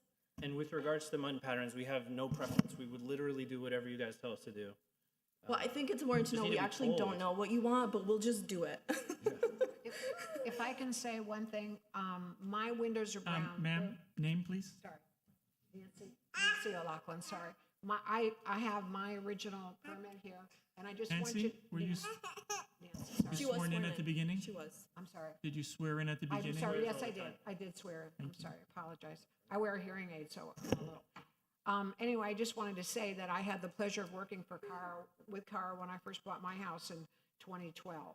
And I have my notes here, and it says on here, this permit took 2 months, 6 trips to the city of Coral Gables, and I had to do the same thing in 4/15/13. So this is a young family. The people across from us have white frames. Sally Jude has frames that are made of copper. I have brown frames like them. There is no consistency.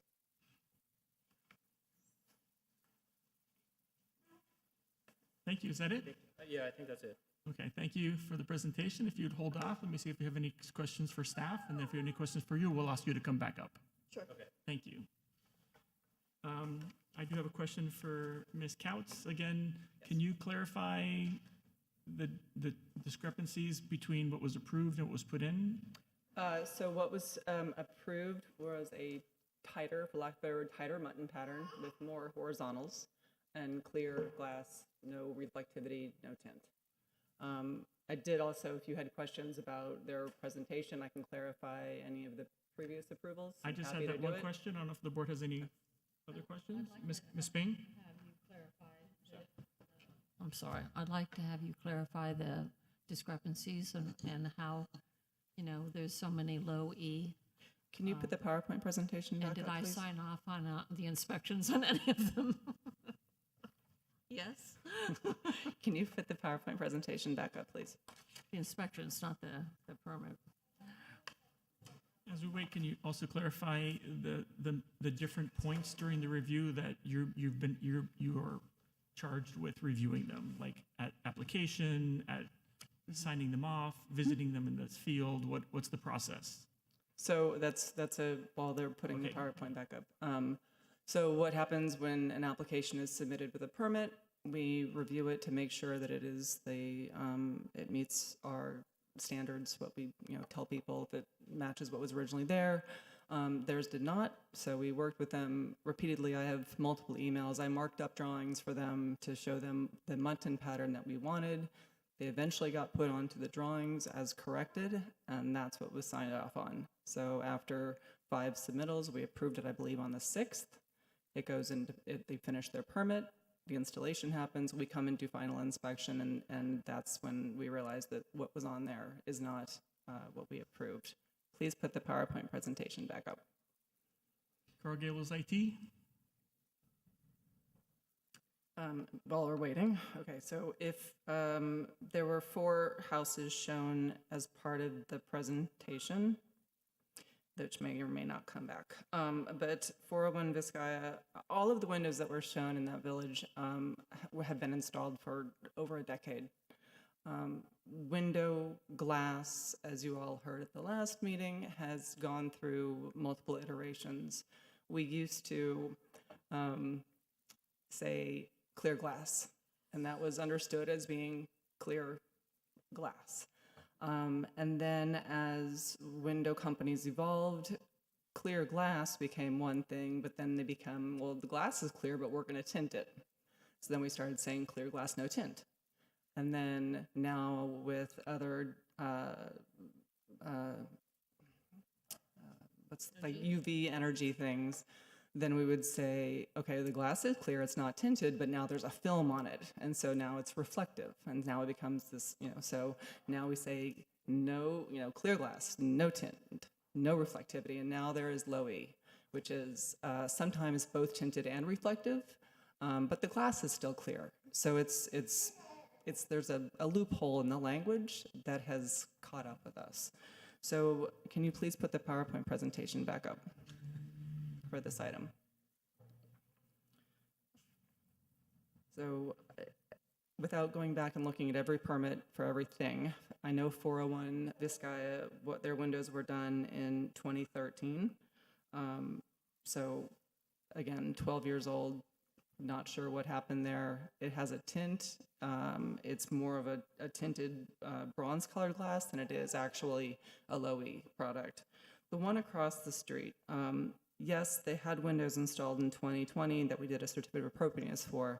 However, the window project on that house for the windows on the ground floor were started in 2014.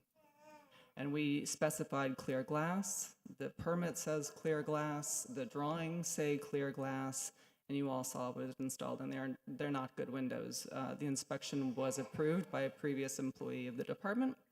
And so that happened. And then in 2020, the remainder of the windows came into us for review.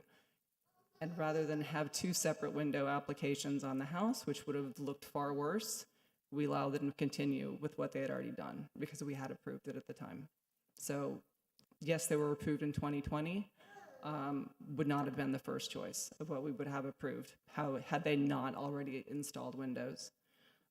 One, Sally Jude's house, her windows were put in 2008. So, no telling what was installed.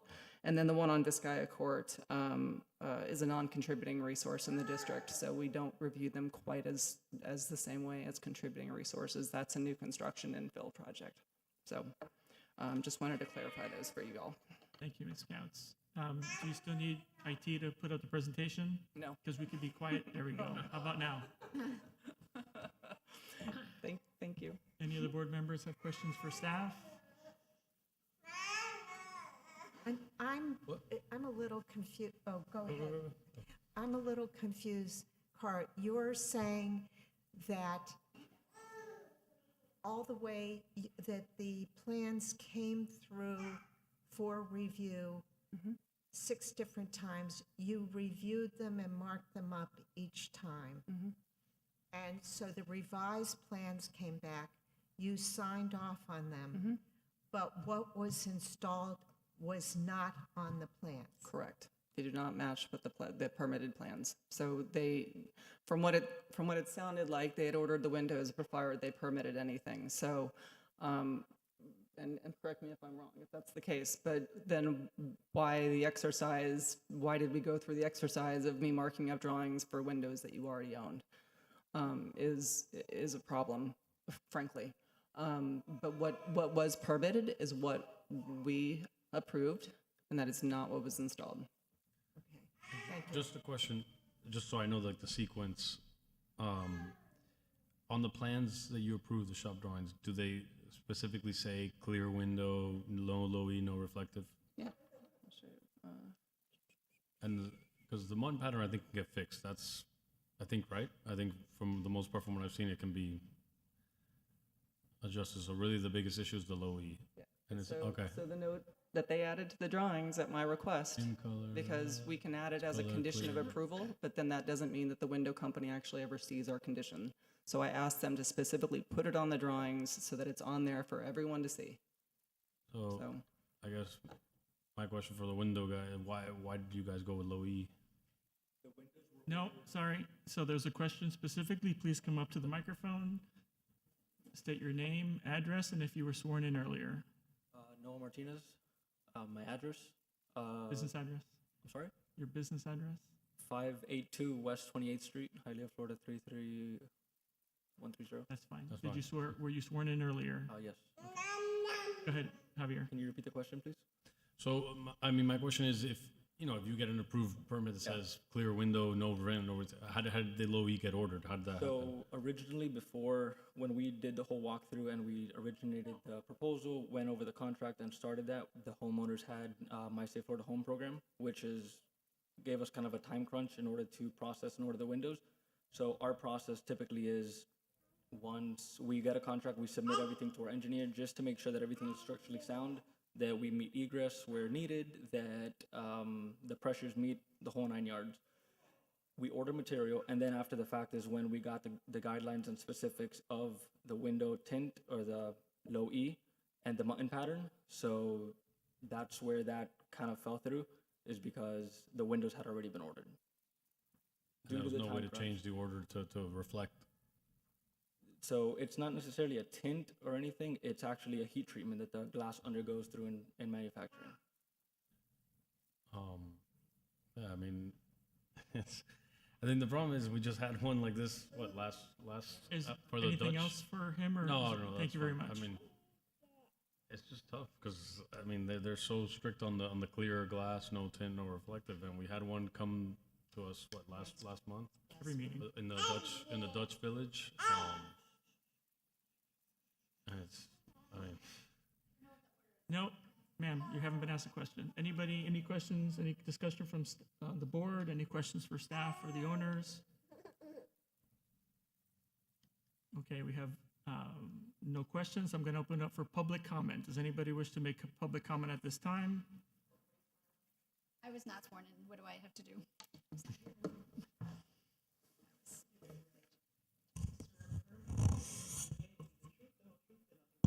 I do. Name and address, please. Hi, yes, my name is Olga Granda. My address is 106 Florida Avenue in Coral Gables currently, but I'm also an owner of the adjacent 409 Vizcaya. Actually, between us, me and my family, we own about 6 properties in Coral Gables. We used to own Alhambra Antiques, so we're a family that is all about historic preservation. That is, I'm sorry? You were trying to remember where you knew me. Yeah. You know, I also was one of the co-founders of Sanctuary of the Arts and helped bring, designation to that property. So you haven't seen me in a few years, but I'm very active still in historic preservation and in this community. This to me feels very much like one of these, spirit of the law versus letter of the law.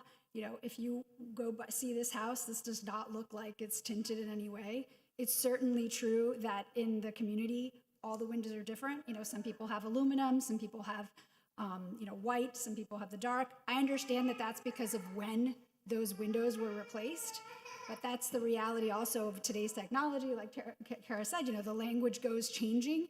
And luckily for all of us, the technology goes improving, right? And I think that the spirit of historic preservation is for technology to go improving and embracing when it is better for a house to have protection both from hurricane and storms and from heat and weather and other and the elements. So I think if you see this house in person, it absolutely looks like the spirit of the moment. I think that I understand the push for everybody to have clear glass, but I think that's also something that was done in the 20s because that was the material of the moment, not necessarily was it a design decision. It was, that's the glass that was available. And had there been a glass that, a tint that helped us keep our houses cooler, it would have been used. So I just want to say that I very much support that this be approved.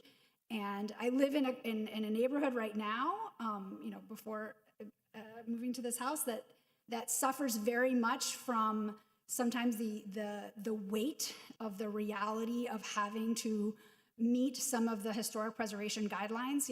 There's a house right now on my block that is falling down because the previous owner couldn't afford to restore it, and now it's going to be lost. And that happens all the time when the expectations and the burden is put on a family that can't, that can't meet the expectations. And I think that in the end, that is what is a detriment to our community. When we lose homes or we lose families that can't meet these rules, and even in real estate, we all know, yes, some people get excited about historically designated houses, but others stay away because of the added cost. And ultimately, I think that we have to think about the big picture of what we want for our community. So I hope that, you're able to approve this because, again, if you walk by that house, it looks absolutely historically accurate, and it does not seem like it has any tint or anything that deters from it. Thank you very much. Anybody else from the public wish to speak on this item?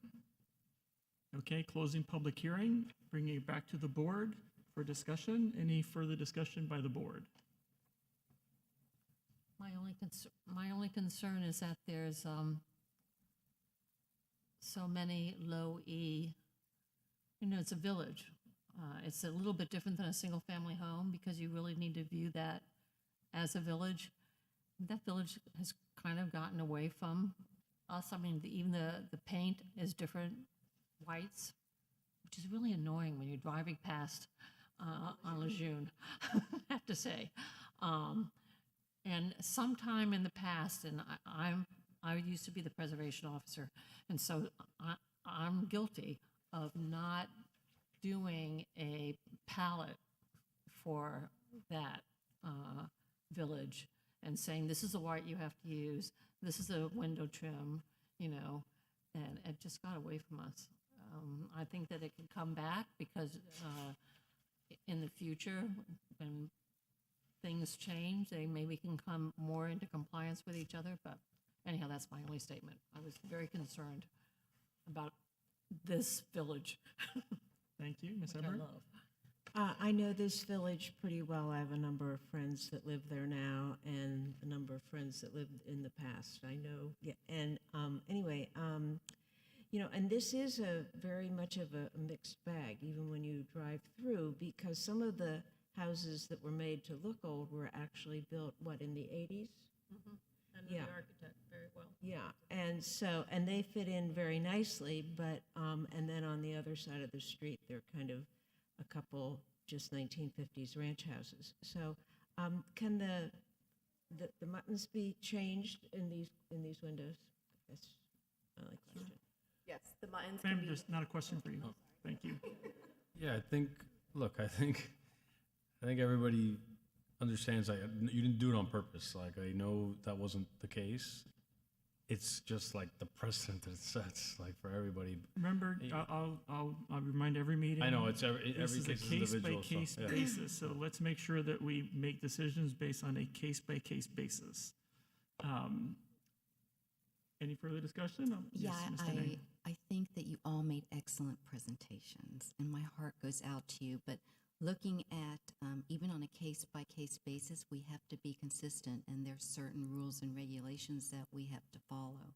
So I'm just really concerned. It's super unfortunate that the windows were ordered before all the information was presented, and it didn't sound like at any time afterward there was any further approach to staff. I don't know what else could have been done in any event, but you did a great job, and again, my heart goes out to you, but I hope you understand, as a board member, I would feel that I would be inclined not to approve. Okay, is there a motion? And I can't make it, so somebody's got to make a motion, or, I mean, I'm more of the opinion, if we could, look, due to all the discrepancy in the village, I would lean towards, approving the low, obviously fixing the muttons. But it's just, I just hate, like, it's just one of those things, like, it's tough because, I mean, all the work you put in, all the times she went, reviewed it, does all these notes, does everything. It's just, it's frustrating. It's got to be frustrating for her, because she's, trying to push this, doing everything right, and it's like. Never order windows Ms. without Rolando. a permit. What happened? You should never order windows without a permit. I mean, As- period. if we're either asking questions or we're I know, not. I know. So It's be just- clear. Ms. Rolando. My concern is, why bother having permit review if the application and the comments from staff are ignored? Over and over again, and it's not like the first time around you ignored the issues. It was repeat, and I'm looking at the photo, and I'm looking at your comment. It says, no reflectivity. And you're looking at those windows, there is, you can see the building across the street in them. So it's why bother get a permit if you're going to blow off what the staff comments are? I think, It's very frustrating, and and anybody who works in Coral Gables knows that, and you're working in a historic neighborhood, you're going to have staff comments. Nobody gets by without comments. Even the most experienced architects. So I'm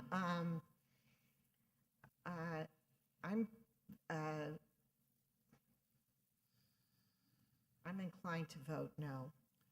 so I think we have we have, the discussion has been made. I think it's time for a motion.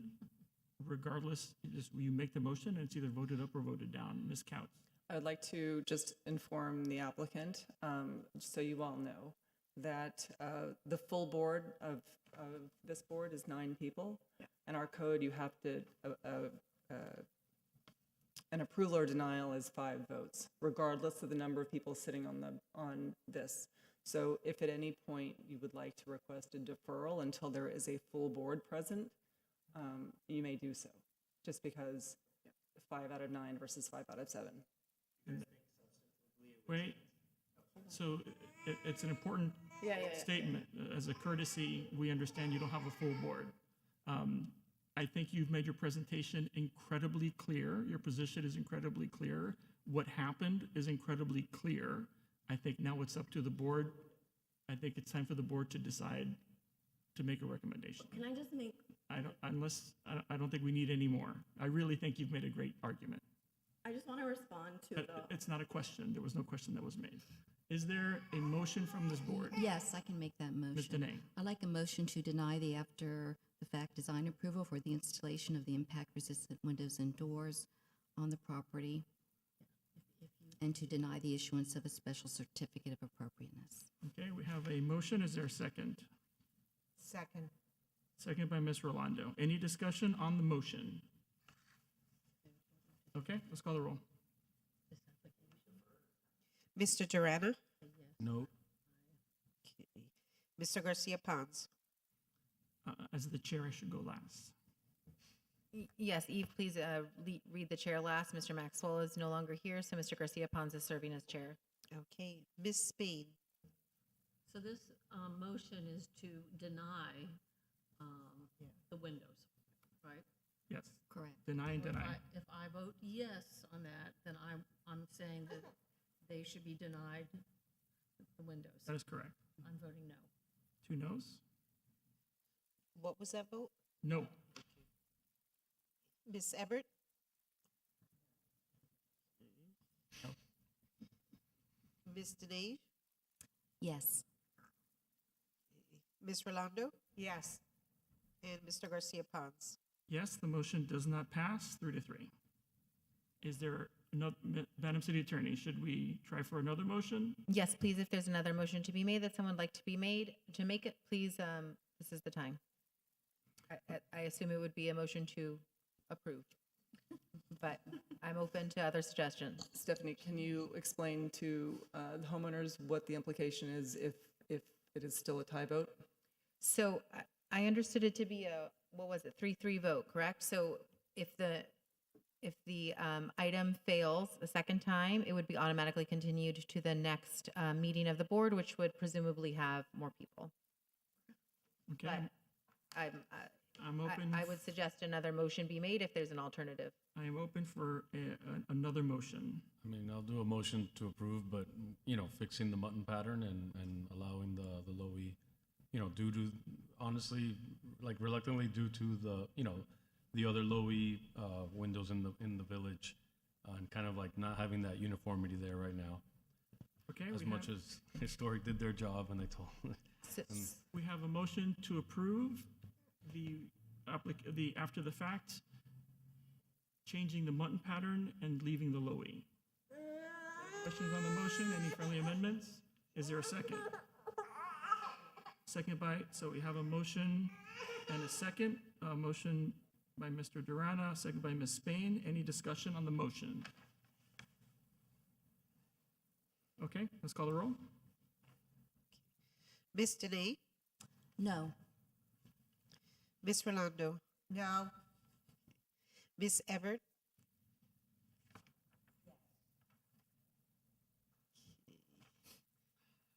Mr. Durana? Yes. Ms. Spain? Yes. And Mr. Garcia Pons? Yes, the motion fails 4-2.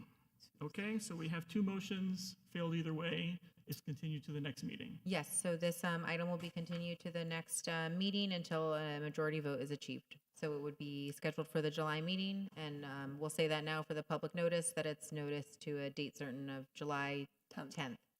And can you clarify, is that de novo, like it's this, there's no full presentation that needs to be made again, or yes? We can clarify that for the time being. We may have some additional board members as well. Okay. So we can clarify that by July 10th. Okay. Okay, thank you very much. All right, going back to the order of the agenda, we're going to go to the first SCOA, case file 2025-14, an application for the issuance of a special certificate of appropriateness for the property at 768 Alhambra Circle, a contributing resource within the Alhambra Circle Historic District, legally described as Lot 1 and the west half of Lot 2, Block 23, Coral Gables, Section B, according to the plat thereof, as recorded in Plat Book 5 at page 111 of the Public Records of Miami-Dade County, Florida. The application requests design approval for an addition and alterations to the residence and site work. Thank you. Put the PowerPoint presentation up, please. Ooh, hang on.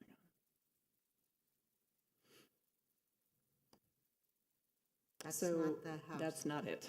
So the Alhambra Circle Historic District was designated in 2008. This property was designed in 1928, permit 4041 by architect Frank Wyatt Woods.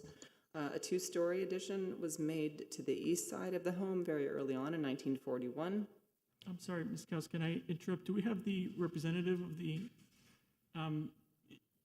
I know that you're clear that we only have 6 members. Would you like to proceed with the board of only 6 members, understanding that you need 5 affirmative votes? Okay, thank you. Thank you. This is the location map of the property on Alhambra.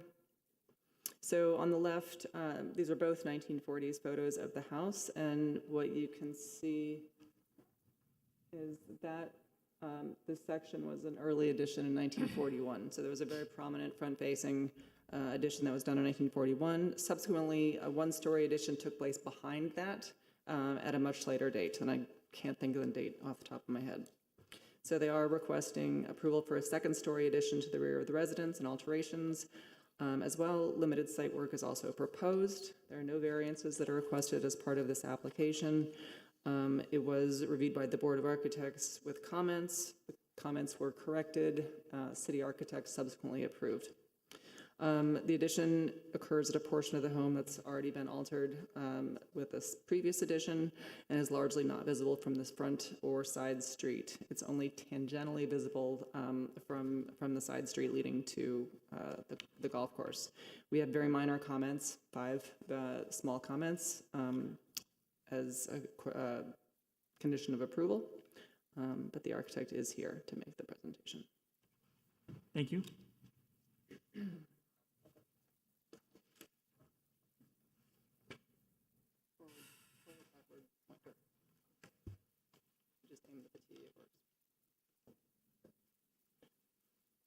Albert Poza, architect for 768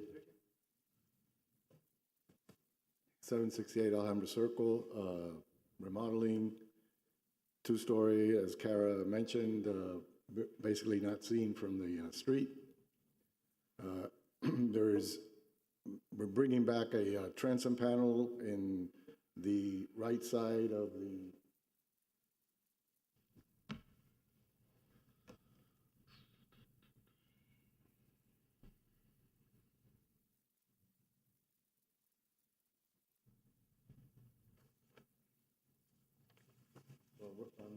the right side French door. That transom panel is new. It was there originally, and somewhere along the line, it disappeared. So bringing that back, the rest of the addition, it's the existing residence has a very unusable, weird balcony that was kind of left over from the previous version of the addition that was.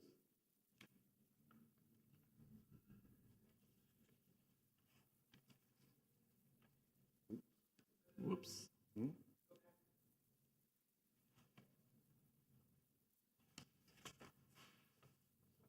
So Mr. Poza, can you see it on this screen? Because we can't hear you when you talk backwards. Okay. Sorry. That's all right. So the master bedroom right now, where it's being built, that is currently, plus the walk-in closet, that's currently a blank, just rooftop. It's called a terrace, but it has severe slopes, and you may think you're had a few drinks if you walk on it. But in any case, furthermore, it's not only not really attractive or usable, it renders the master bedroom with basically no view because of the perspective of how the master bedroom is currently located. You don't even see the pool, you just see the rooftop and trees beyond, nothing else. So it's almost like an efficiency. So one of the reasons for this is to really make it a nice, much nicer living environment. So made a master bedroom a lot bigger, a new bathroom, and you kind of brought it up to date. And again, the board made the same as staff, many suggestions, many iterations of the fenestration and so on and so forth. It like almost, well, identical to the previous project. It became more of a window project and a door project than anything else. But at the end, it was all approved, like Kara said. It's going to be clear glass, raised muntins, all the usual stuff. So everything has been approved in terms of staff and comments of architectural board. So I don't want to spend too much time on it. And, you know, we've already been here long enough, so. Thank you, Mr. Poza. Any questions from the board to the architect or staff? Do you agree with the conditions that are in the staff report, the 5 conditions? Yeah, they're basically the two-part thing, raised muntins, clear glass. And the kick plate? The what? The kick plate on the French door? Yeah, the kick weight, yeah. Okay, the architect agrees. Any questions for the architect or staff? Okay, thank you very much. I'd like to open up the meeting for public comment. Does anybody wish to speak in support or opposition to this project? Hearing none, closing public comment, bringing it back to the board. Any for discussion? Any discussion by the board? Mr. I live next door to this house, and I like the renovation, so. Thank you. Was that a disclosure, or are you just making a comment? And the neighbors have had no communications with me about this project. And you remain unbiased and ready to vote. Thank you. Ms. Counts, any questions? Okay. Any discussion, or I'm willing to entertain a motion? I can make the motion. A motion, Ms. Dene? Wait, did you have a question? Or? No. Okay, Ms. Dene? Motion to approve with the conditions noted in the staff report, the design proposal for the addition and alterations to the residence and site work on the property located at 768 Alhambra Circle, and to approve the issuance of a special certificate of appropriateness, also in accordance with the conditions stated. Thank you, Ms. Dene. Is there a second? Second by Ms. Ebert. Any discussion on the motion? Okay, let's call the roll. Mr. Durana, Yes. Mr. Garcia, excuse me, Ms. Rolando, Yes. Ms. Spain, Yes. Ms. Dene, Yes. Ms. Ebert, Yes. and Mr. Garcia Pons. Yes, motion passes 6-0. Thank you. The next item is COA 2025-017, an application for the issuance of a special certificate of appropriateness for the property at 415 Aragon Avenue, a local historic landmark legally described as Lot 16 and West Half Lot 15, Block 7, Section Coral Gables, Section B, according to the plat thereof as recorded in Plat Book 5 at page 11 of the Public Records of Miami-Dade County, Florida. The application requests design approval to correct work without a permit, with additions and alterations to the residence and detached garage and site work. Thank you. So I'm going to ask the same question. Does the owner wish to proceed, understanding that there are only 6 board members and you need 5 affirmative votes? This one is a very tough one. And I would like to discuss something that would have a bearing on that question, what I would decide. Please. Okay. I've been working on this project. My task was to rescue the project. And I was told by several colleagues, you're crazy if you take this on. To work without a permit, there's all sorts of things. There weren't even any structural drawings to this project. It had a interior remodeling permit, and I went ahead and did interior remodeling, exterior remodeling, additions, everything.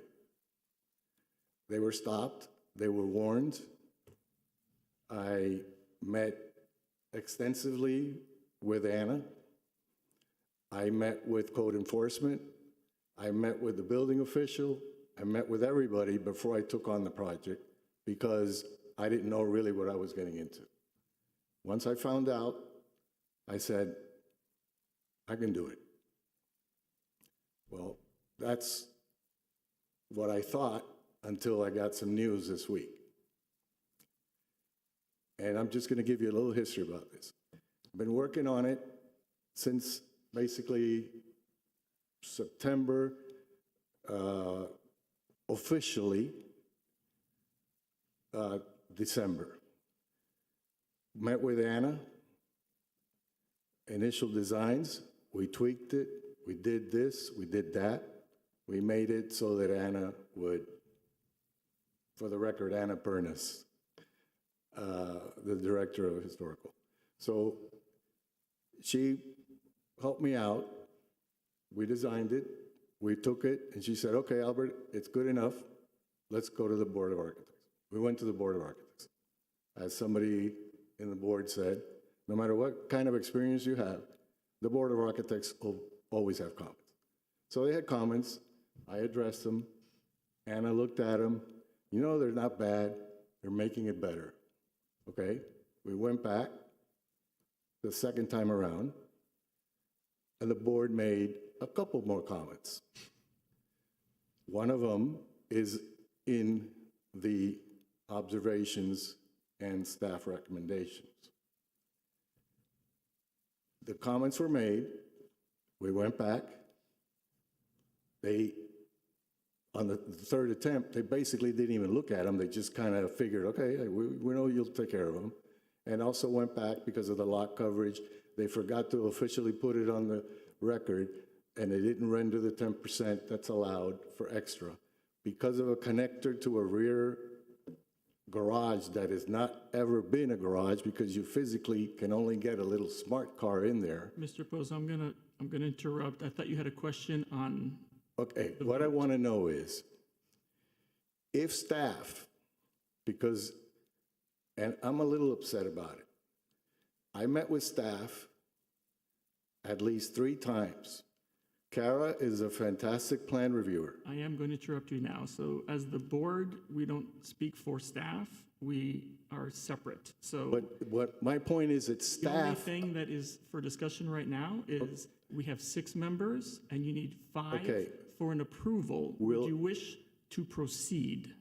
When is is the only question being asked of you? It's based on whether Anna comes back or not. Well, that is unknowable. Well, could I be? You want to defer? Anna and the Board of Architects approved this project. Would you like a deferral or would you like to be heard today? I don't have a choice but a deferral. Okay. Because would you like it to the next meeting or would you like another date? Would you like it continued to the next meeting or you'd like to set a date for the deferral? I'll find out when Anna gets back. Okay, so you're asking for an indefinite deferral. Could it be the next one if she's back? You can either ask for, Madam City Attorney, can you explain? So for notice purposes, for the public who's watching at large today who may be interested in this project, if we're deferring it to a date certain, which would be the July 10th meeting, we don't necessarily need to do additional notice if the COA application remains the same title and no variances are requested, et cetera. If it's a date that we do not know yet, we will need to renotice when the time comes, if that's an August meeting, a September meeting, whenever you choose to return.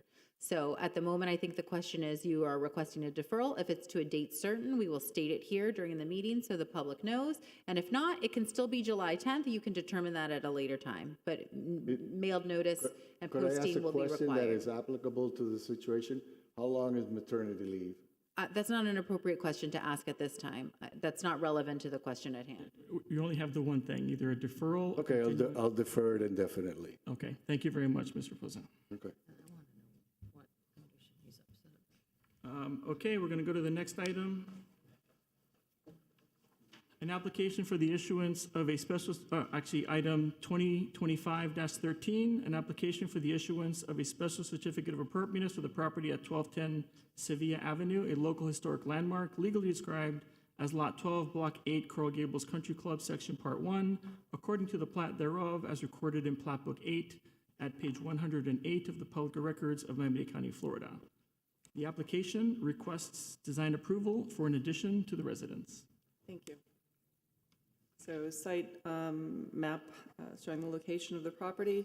This was one of 3 homes that are adjacent to it, built on the southeast corner of Columbus Boulevard and Sevilla Avenue. So the 2 parcels immediately to the east were all designed at the same time by an architect named Leo Weisfeld, based out of Chicago.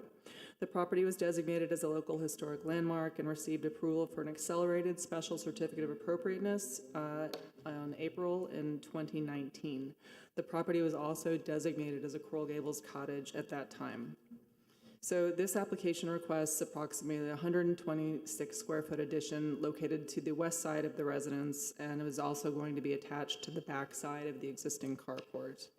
So for background, I don't know if any of you were on the board at this time. So at 2019, when the property was designated, the original carport was enclosed as a garage.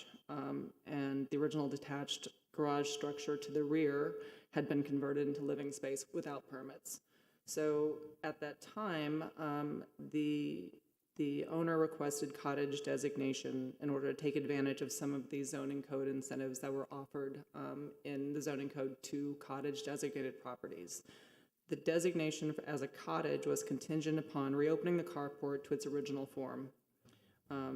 They also did additions at that time to the rear of, to the front of the detached garage structure, attaching it to the house, but kept a distance so that the carport could read as the open carport that it was. And that was very specifically intended by both staff as a recommendation to the architect at the time, not the same architect, the architect who was working with them in 2019, and it was agreed by this board that that was the proper thing to do so that the carport, newly reopened, would read as it had originally functioned. So the property has since utilized the zoning incentives that are offered to cottage for the lot coverage, I believe, for the pool. So now they're asking to fill the gap between the 2019 addition and the carport, which basically blocks in the rear of the carport. In staff's opinion, that negates the open carport criteria, which is one of their 12. They have to have 12 of 19 in order to be a cottage. The open carport was one of those criteria. So in our opinion, it negates it being a cottage, and it's already received incentives. So that's why we're here. We recommend denial of the project. Thank you, Ms. Counts. Is the owner here and wish to speak? Please. Forward, backwards, if you need a pointer. And just to confirm, if you haven't been sworn in yet, please let the court reporter know. I'm not sworn.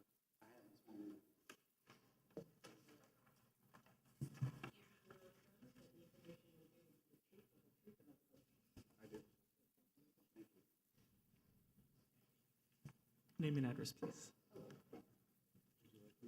You want to start on the floor? Hi, everybody. I had the good fortune of visiting a friend, staying in the. I'm sorry, sir. Name and address. Oh, I apologize. Thank you. My name is David DeLucia, and I live at 1210 Sevilla Avenue in Coral Gables. Thank you. And I was saying that I had the good fortune of staying in the Biltmore Hotel and taking a walk with my wife, and I fell in love with your area at the time, and now thankfully mine.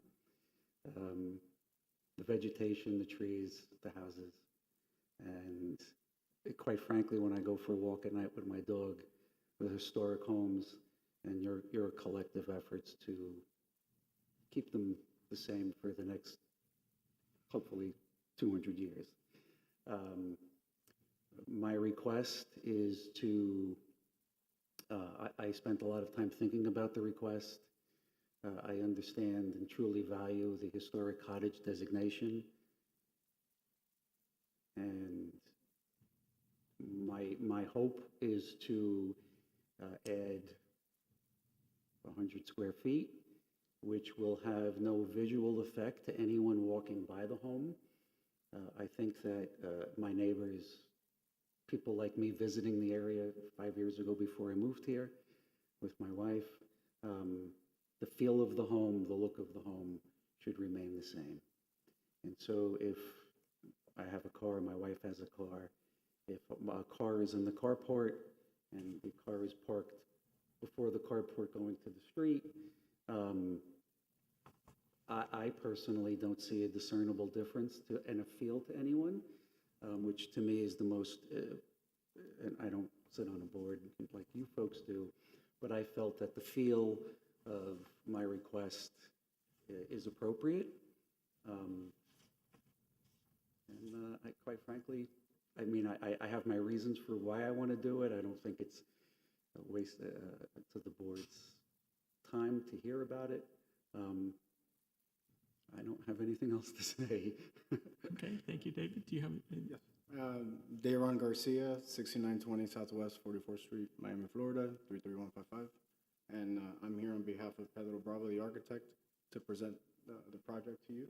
Okay. So when you're ready, I'm sure We're you're ready going now. to. I'm going to start. So first, we're going to provide some existing photographs of the property.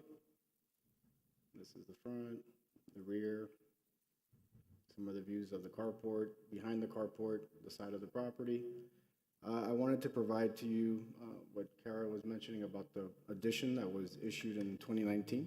So I provided some drawings that we felt were relevant, which were the floor plan. Before was the site plan and the existing and the proposed, the elevations. And now this is the presentation for the addition that we're proposing. I first wanted to provide what was approved by the Board of Architects because, of course, we went to the board and we were approved. Initially, the project was connecting the addition to the existing carport and leaving a little, basically there was a window there, but it was going to be exactly connected to the carport. These are some renderings and you can see how it's connected. Then after we had a meeting with Kara and Anna at the time, they expressed their concern with the connection with the carport to the addition. So what we did was we created a separation. So at least it gave you, which is what we see here, a 12-inch separation. So now the carport is no longer actually connected to the addition. And that's what we're proposing now to the board. So This is the current presentation. Yes, sir. And this is different from what we were provided. No, this is exactly what you were provided. The separation between Yes. the addition. The addition, so we went to the Board of Architects with a connection from the carport to the addition. And after our meeting with Historic, with staff, we created a separation, which is what you're seeing now and what we're proposing to you. So this is the current proposed addition. So that's, the reason I stated is because the information we received, it's still connected. So I think we have the presentation prior to your change from the Board of Architects. So this is new information to us. I just want to clarify. Is that right? I don't believe, but I'll let Kara. Well, I know it's right because I'm looking at what's on the agenda and it's not that. So I just want to make sure that we're clear that this is new information as opposed to what was provided on the agenda. Madam City Attorney, we can proceed as long as we acknowledge it, right? And staff has an opportunity to comment on it. Yeah, if staff feels like they're prepared to proceed with addressing comments on whatever this difference is, I just want to be clear whether or not the staff report, or just for the record, of whether or not the staff report addresses the plan that is being shown here. That if we could clarify that for the record. It's not clear to me. Okay, so I think. So sheet 6A 6.0 is not correct?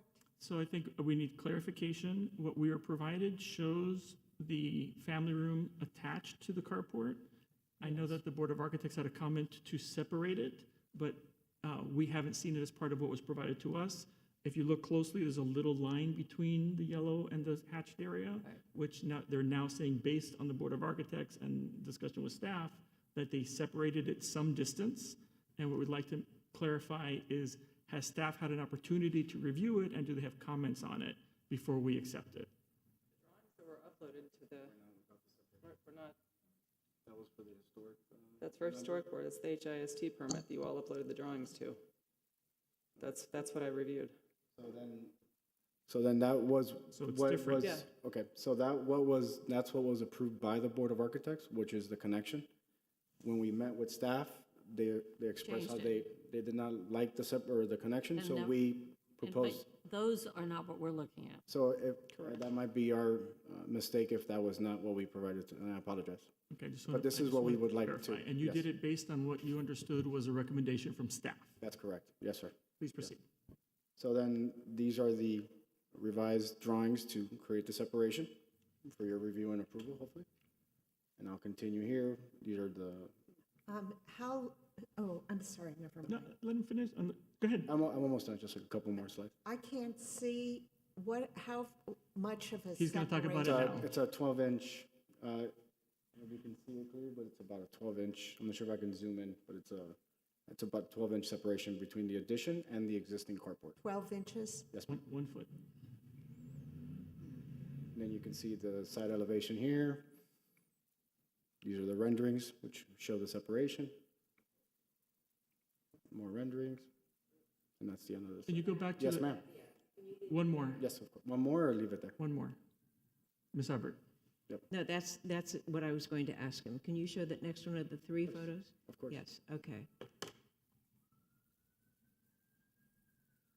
And can you go back one? Sorry, Ms. Rolando? Can you see the 1 foot there? That's 1 foot. Okay.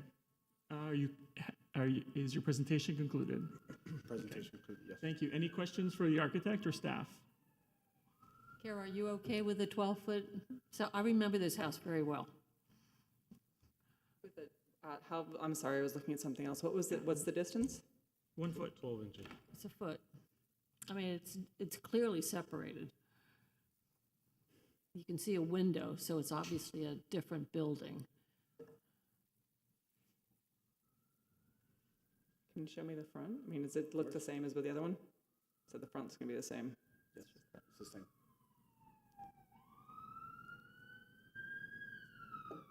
I mean, I don't know. I don't think it's enough. I think that you're gonna have a sliver between your tile roof and the wall of the house, and I mean, There'll be a shadow. yeah. Page 23, character defining features. Kara, Yeah, I'm there. That's what I was looking at. That's why I'm confused. Go all the way down. Yeah? Yeah, but those aren't cottage criteria.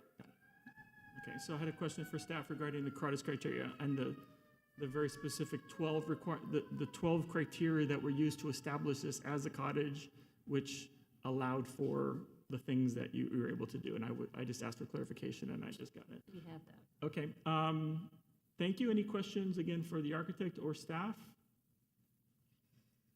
And we're looking.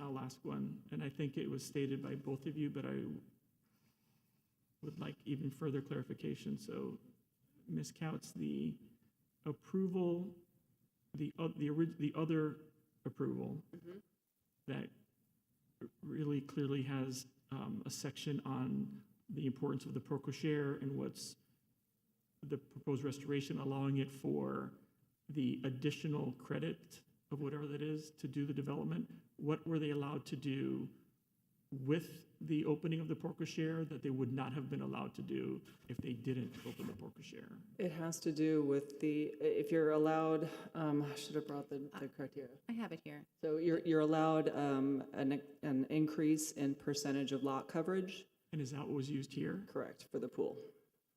For the pool? The pool. So instead of needing a variance, it's automatic. Thank you. And what about side setbacks? They're fine.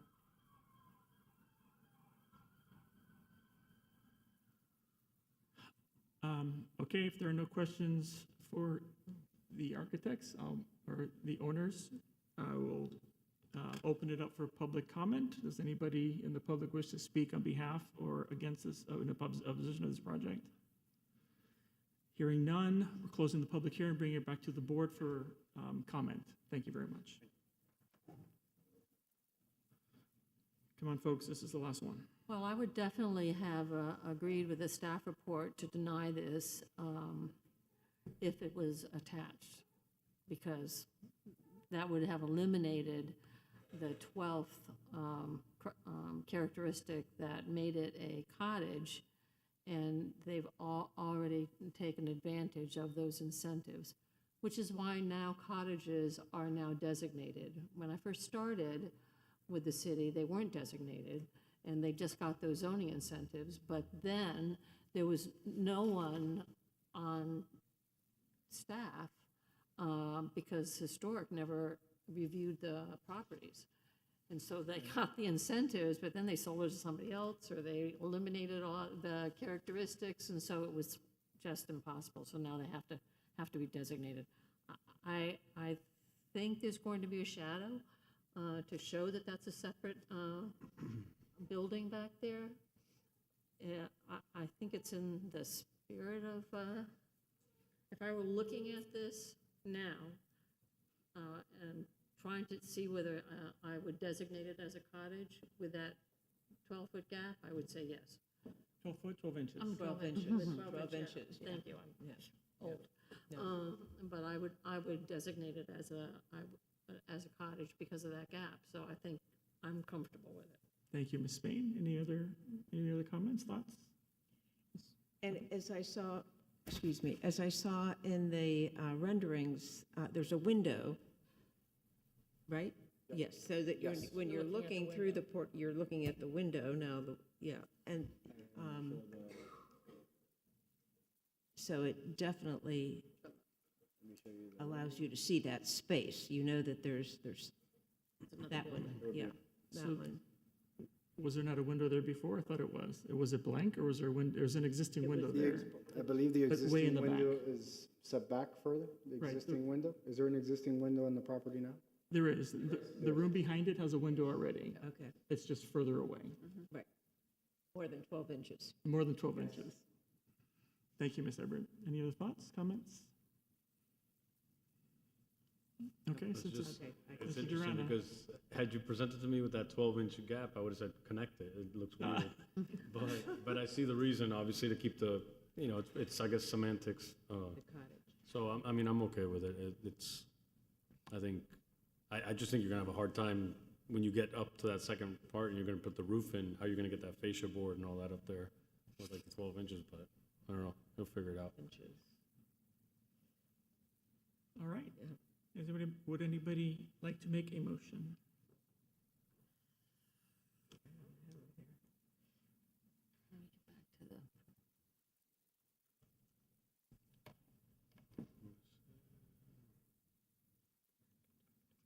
Let me ask the question again. I'm sorry for not saying this earlier.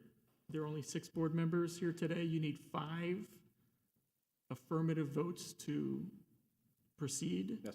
And are you okay with us taking the vote today? Yes. Okay, thank you. I'll do a motion. Please, Mr. Durana. So I guess just help me out, just make sure. course. Motion to approve the design that was presented us today with the 12-inch separation, which keeps the carport as one of the key criteria for the cottage designation. Is that it? And approving the issuance of the special certificate of and approving the appropriateness for that issuance- design? Yeah, and approving the issuance of special certificate of appropriateness. I'm happy to repeat the motion, but I understand it if you So need. there are also, how many conditions from staff? Oh, I didn't see the. So there were no conditions in the staff report because it was a denial, but to the extent staff has any to suggest, I don't know if that's been made clear to the board. Thank you, yes, I was looking at the wrong sheet. I don't know. Is there a second? I'll second. Second by Ms. Ebert. So we have a motion by Mr. Durana, second by Ms. Ebert. I have a question for Mr. Durana. 12 inches is new and was provided for us today without having any review from staff. Do you think it's sufficient?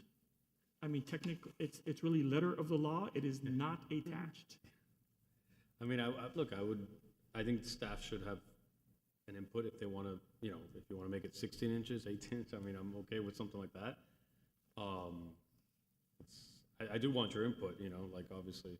Okay, well, just as an FYI, You would still deny I it? really would not do this on the fly. I would be much more comfortable being able to look at the renderings and do that. In my opinion, and looking at something from a functionality point of view, a carport is supposed to be able to be traveled through.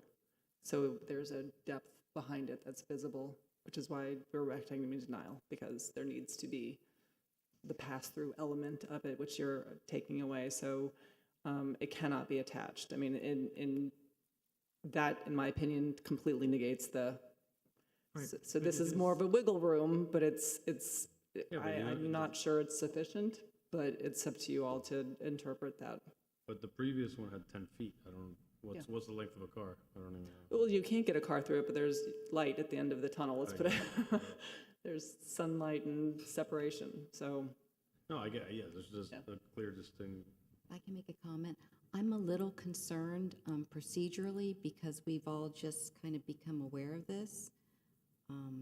It's making me a little unsure, and I was wondering if procedurally there's a way that we can defer as a board? Did Board of Architects see the separation plans or just the up against the back? So they approved the connection, and they did not see the separation. The separation was presented to you after our meeting with staff at the store. So that might be a suggestion to get a recommendation from the Board of Architects to see if it's sufficient for their purposes. So I'm going to ask the city attorney, what can we proceed with legally versus what any sort of opinions are?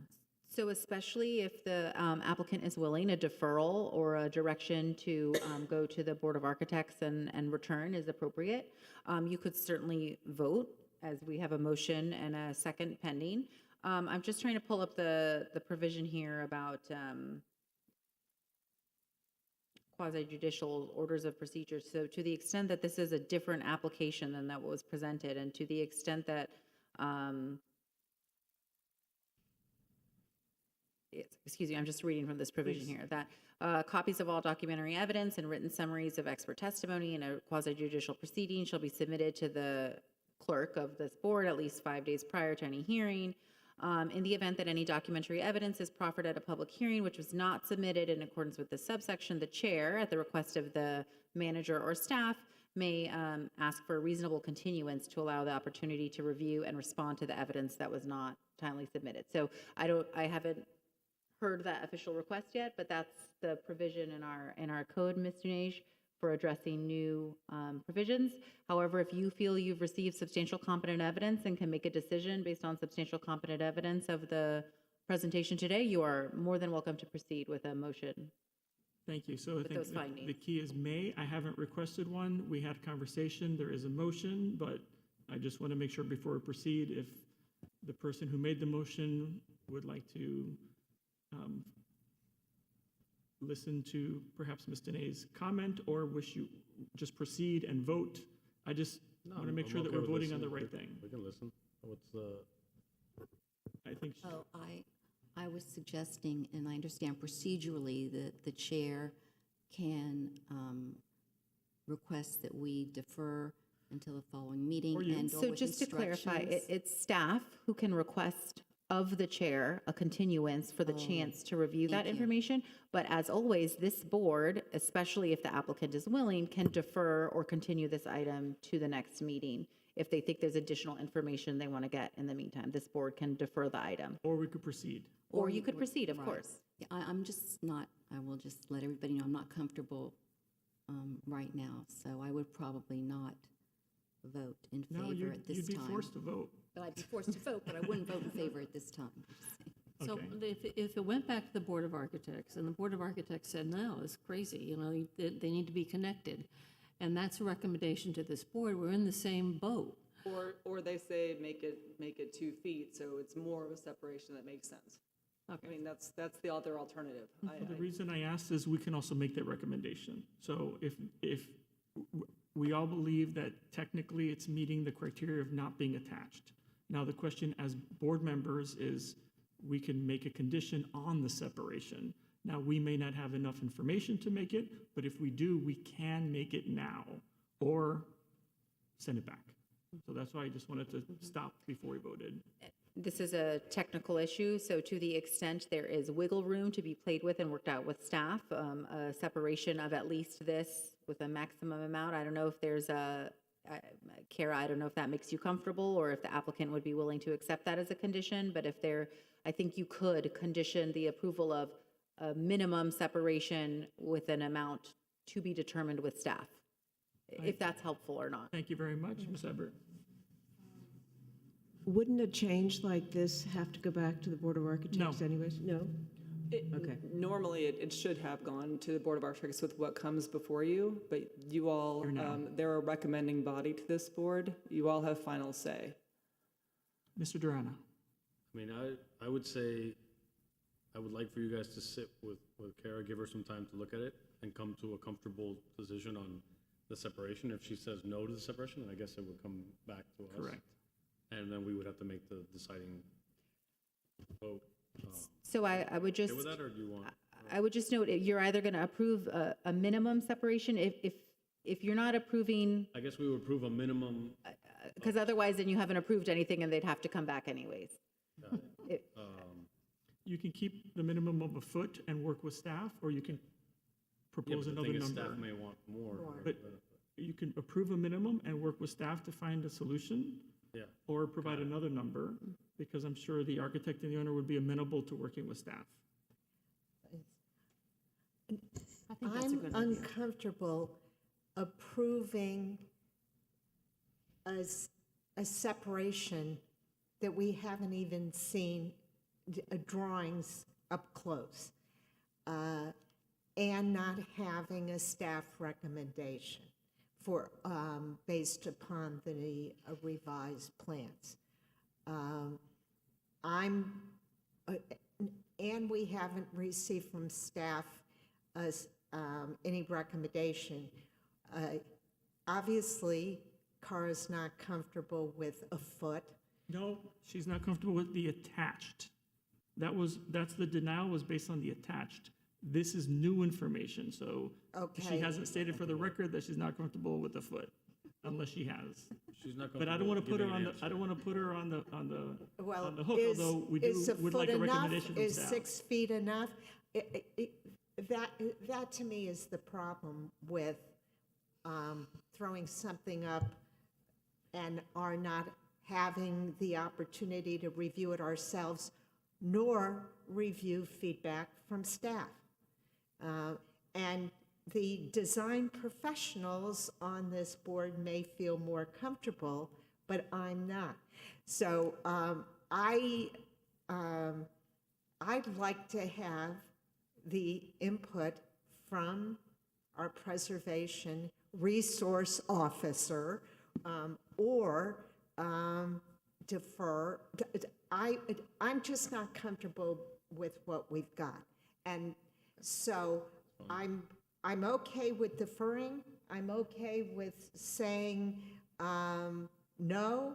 I'm okay with saying a minimum if we got a recommendation from staff for a minimum. But Cara, are you comfortable giving us a minimum? It seems really simple, but no, actually. I'm not. I would rather you all say you're okay with the spirit of where this is headed, and then take it to Board of Architects, because they may have an opinion as to, yes, they were fine with it being attached, but now once you all have said, yes, it needs to be separated, what does that look like? I would like to hear their opinion on what is too close and what is a good distance. Okay, so That's exactly why I asked if it had gone to the Board of Architects again. So we have a motion and a second that we can work on. I just also want to clarify for the owners is deferred, or if you don't get 5 votes, it's going to be continued anyway.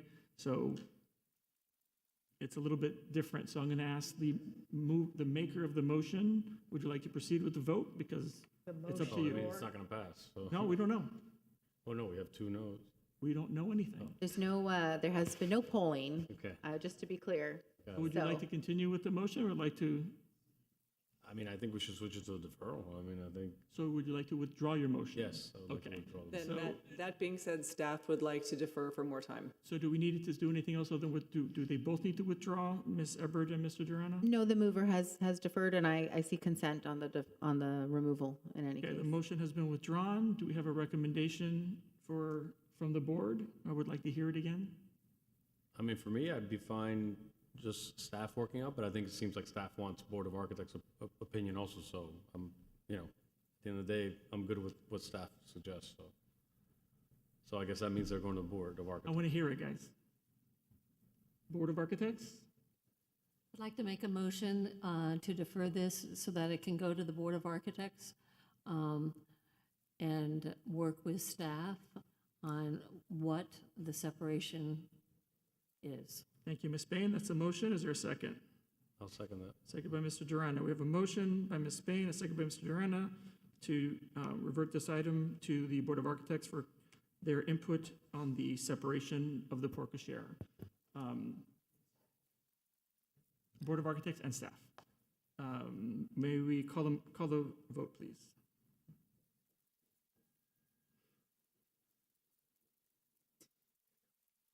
Excuse me, Ms. Dene, Yes. Ms. Rolando, Yes. Ms.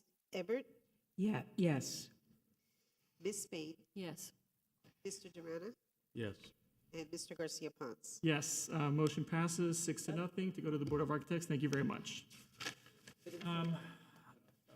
Ms. Couch, do we have any other items to discuss today? You do have a new board member, Kelly Schild, who was appointed Tuesday. and was traveling, had a planned trip to Oregon or something. So, yeah. Okay, there you go. So she has made a vow to calendar the next couple, the rest of the meetings and be present. Along with that, just to clarify, many of you were reappointed. Congratulations. I understand that Mr. Maxwell is now one of our Commission at Large appointees. So that means the commission has one more Commission at Large appointee to make. And this board also has the chance to reappoint or appoint a new board as a whole member. It's my understanding, and I'll verify again, and Kara can correct me, that the board as a whole appointee needs to be an architect, which it currently is. So to the extent that this board wants to reappoint Mr. Silva, they may. You can do that now, or you can do that at the next meeting. It's of course subject to city commission approval. And we will have to wait and see between our 2 of our current members, if one of them is returning as another commission as a whole appointee, or if we have a new appointee there. So it's a bit complicated, and if anyone is not reappointed, of course, we thank you for your service. I just got lost. Please, Mr. Orlando. I would move to reappoint Alejandro Silva as the board at large. Board as a whole appointee. Board as a whole. Board as a whole representative. Has Mr. Silva expressed an interest to return? I'll second that. Okay, He's a great addition to this board.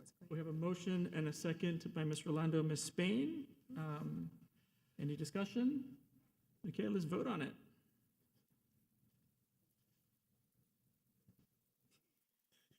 Mr. Durana, Yes. Ms. Dene, Yes. Ms. Spain, Yes. Ms. Ebert, Yes. Ms. Rolando, Yes. and Mr. Garcia Ponce. Yes, of course. Motion approved, 6-0. Alejandro Silva, Board of the Whole. Excellent. So we will place that on the July commission agenda for their approval, and he will continue to serve in that role if he's reappointed. I'm just thinking about the meeting dates. So the commission meeting is before our next meeting. Thank you. Any other old or new business? Any old or new business from the board? I just, for the record, we have moved our next city commission date to July 1st rather than July 8th. I don't know whether or not the city manager will be proceeding based on the recommendation you all made today with the windows, but if he does, that would be on the July 1st meeting rather than July 8th. Great. Okay, thank you. Motion, meeting's adjourned.